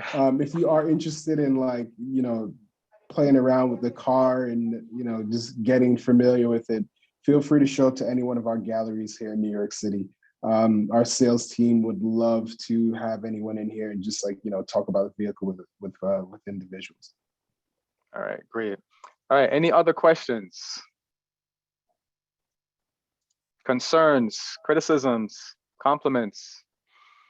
All right, Damien, thank you for your time today. I've been trying to reach you for a long time, so I'm so glad that you've been able to include yourself into this meeting. It was not even planned, Damien. I just happened to text Damien, and I figured, hold on a second, let me just mute everybody. Brandon's kid seems to be playing with his keyboard over here. All right. Yeah, Damien, thank you. This was a last minute ask, and thanks for the great info. We look forward to partnering with Tesla. We want more for our young people to pursue the same career opportunities that you've been able to take advantage of. So let's just keep the conversation going offline for sure, Damien. Thanks for joining us today. All right, everyone. So that concludes our PD for today. I want to thank our 200 plus educators. Oh, we do have one final question. Damien, don't go yet. Okay, Mickey, I do see your hand up. Go for it, Mickey. Yeah, actually, I have one question for Damien and then one question for General about the whole presentation today. Yes. So first for Damien, I'm hoping to be at training at Suffolk County Community College in about 2 weeks on EV vehicles. I'm just wondering if you're going to be there, if you're aware of it. I will be there. Okay. Are you going to be with David Mackles? Yeah. Okay. All right. I haven't seen David all week this week, actually. So he might have mentioned it previously a while ago, but might have slipped my mind, but I'll be there. Okay. Do you know what day it is? June 21st and 22nd. June 21st and 22nd? All right. I should be there. I should be there those days. Okay. Because we currently have a class going on. So if the 21st and 22nd fall on either a Monday, Tuesday, or Wednesday. Yeah, Tuesday and Wednesday. Tuesday and Wednesday? Yeah. I'll be there. Okay. I'll be there. And the general comment that I had was just that, first of all, this was a great presentation today. I enjoyed it tremendously. It kept me interested throughout. And I'm seeing a lot of those comments in the chat box too. One thing that I thought you would want to do with something like this in the future is, I don't know that any guidance people were invited to this today. And I think, that this would have been a lot of great information for them. So in the future, if you're going to do something like this, I think it would be a good idea to have either an AP of guidance or some representative from the guidance department to be we can pass this on to them, but to try to discuss this with them without them having seen what we've seen today, I think that it would have been great if somebody from guidance was present. So Mickey, my emails go out to every principal, every AP, every guidance counselor, every CTE teacher, everyone. Okay. Whether or not they choose to show up, that's on them. Mhm. But I can say we definitely do have a number of guidance counselors. You can see the chat box. They say Yes, that I we are see here. that. I see that. I don't know if any of ours were here, but Well, I see it. that's I'll be sure to invite them, Mickey. All right, I'll be there for that one. And yeah, I do understand working in CT over the years, a lot of this is preaching to the choir, and we want the academic folks and the administration and the guidance counselors to be involved. The communications definitely do go out. This is a big battle that we face where, we try to break down these silos and connect the dots, but definitely the email communications is not only to us CTE teachers, it goes out to other folks as well. Trust me, Mickey, I get it. I hear the same thing from other teachers all the time. Trust me, I totally understand and I empathize. So that has been our PD day for today, folks. There's no attendance link in this particular chat box, but what I'm going to do is I'm going to email everyone. I specifically had you all registered so that I can have your email and follow up with you. Anyone that has any questions about links and slides and who do I contact and what do I share with my kids, I always email follow-up notes. If you don't get any follow-up notes, that's because you're not checking your junk email box or your spam inbox. I'm extremely effective and efficient and speedy in what I do. So I promise you, you do get follow-up notes. You get every single thing that you're looking for. Be sure to check out your email inbox. And you guys have made it this far. In the school year. It's just a few more days to go. So I see you. We see you here at Central. So on behalf of the Career and Technical Education Department, thank you for everything that you do. Nobody else can do the work that you do. And I see some of our teachers like Tisha Gomez and others on. Thanks for joining. I don't know if you all realize this, but I deal with candidates who are choosing to pursue the career of being a CTE teacher because of you.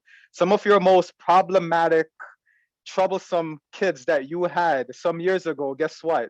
Out of the blue, they're like, hey, I want to be a CTE teacher. I have their resumes and they're actually going through the Trans-A process. So don't be surprised if in a next commission meeting or a next PD meeting, you see some of your former students become fully certified New York City Department of Ed teachers. And it's thanks to you and the inspiration that you've given them. Carlos, I see that your hand is up.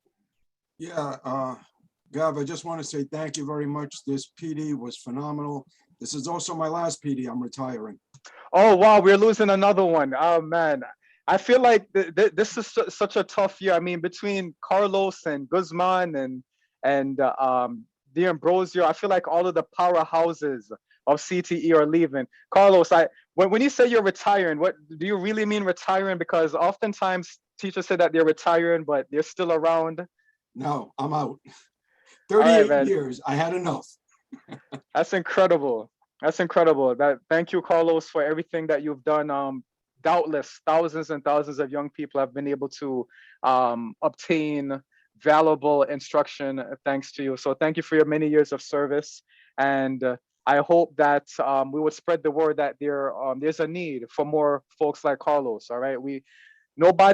There's no person here in central office whose specific job it is to recruit and onboard teachers. I mean, it's something I unofficially do just because the need is there, but the need is out there, right? We're losing a lot of our veterans because they've done their time. You know, Carlos and others, they've spent 3+ decades in the system.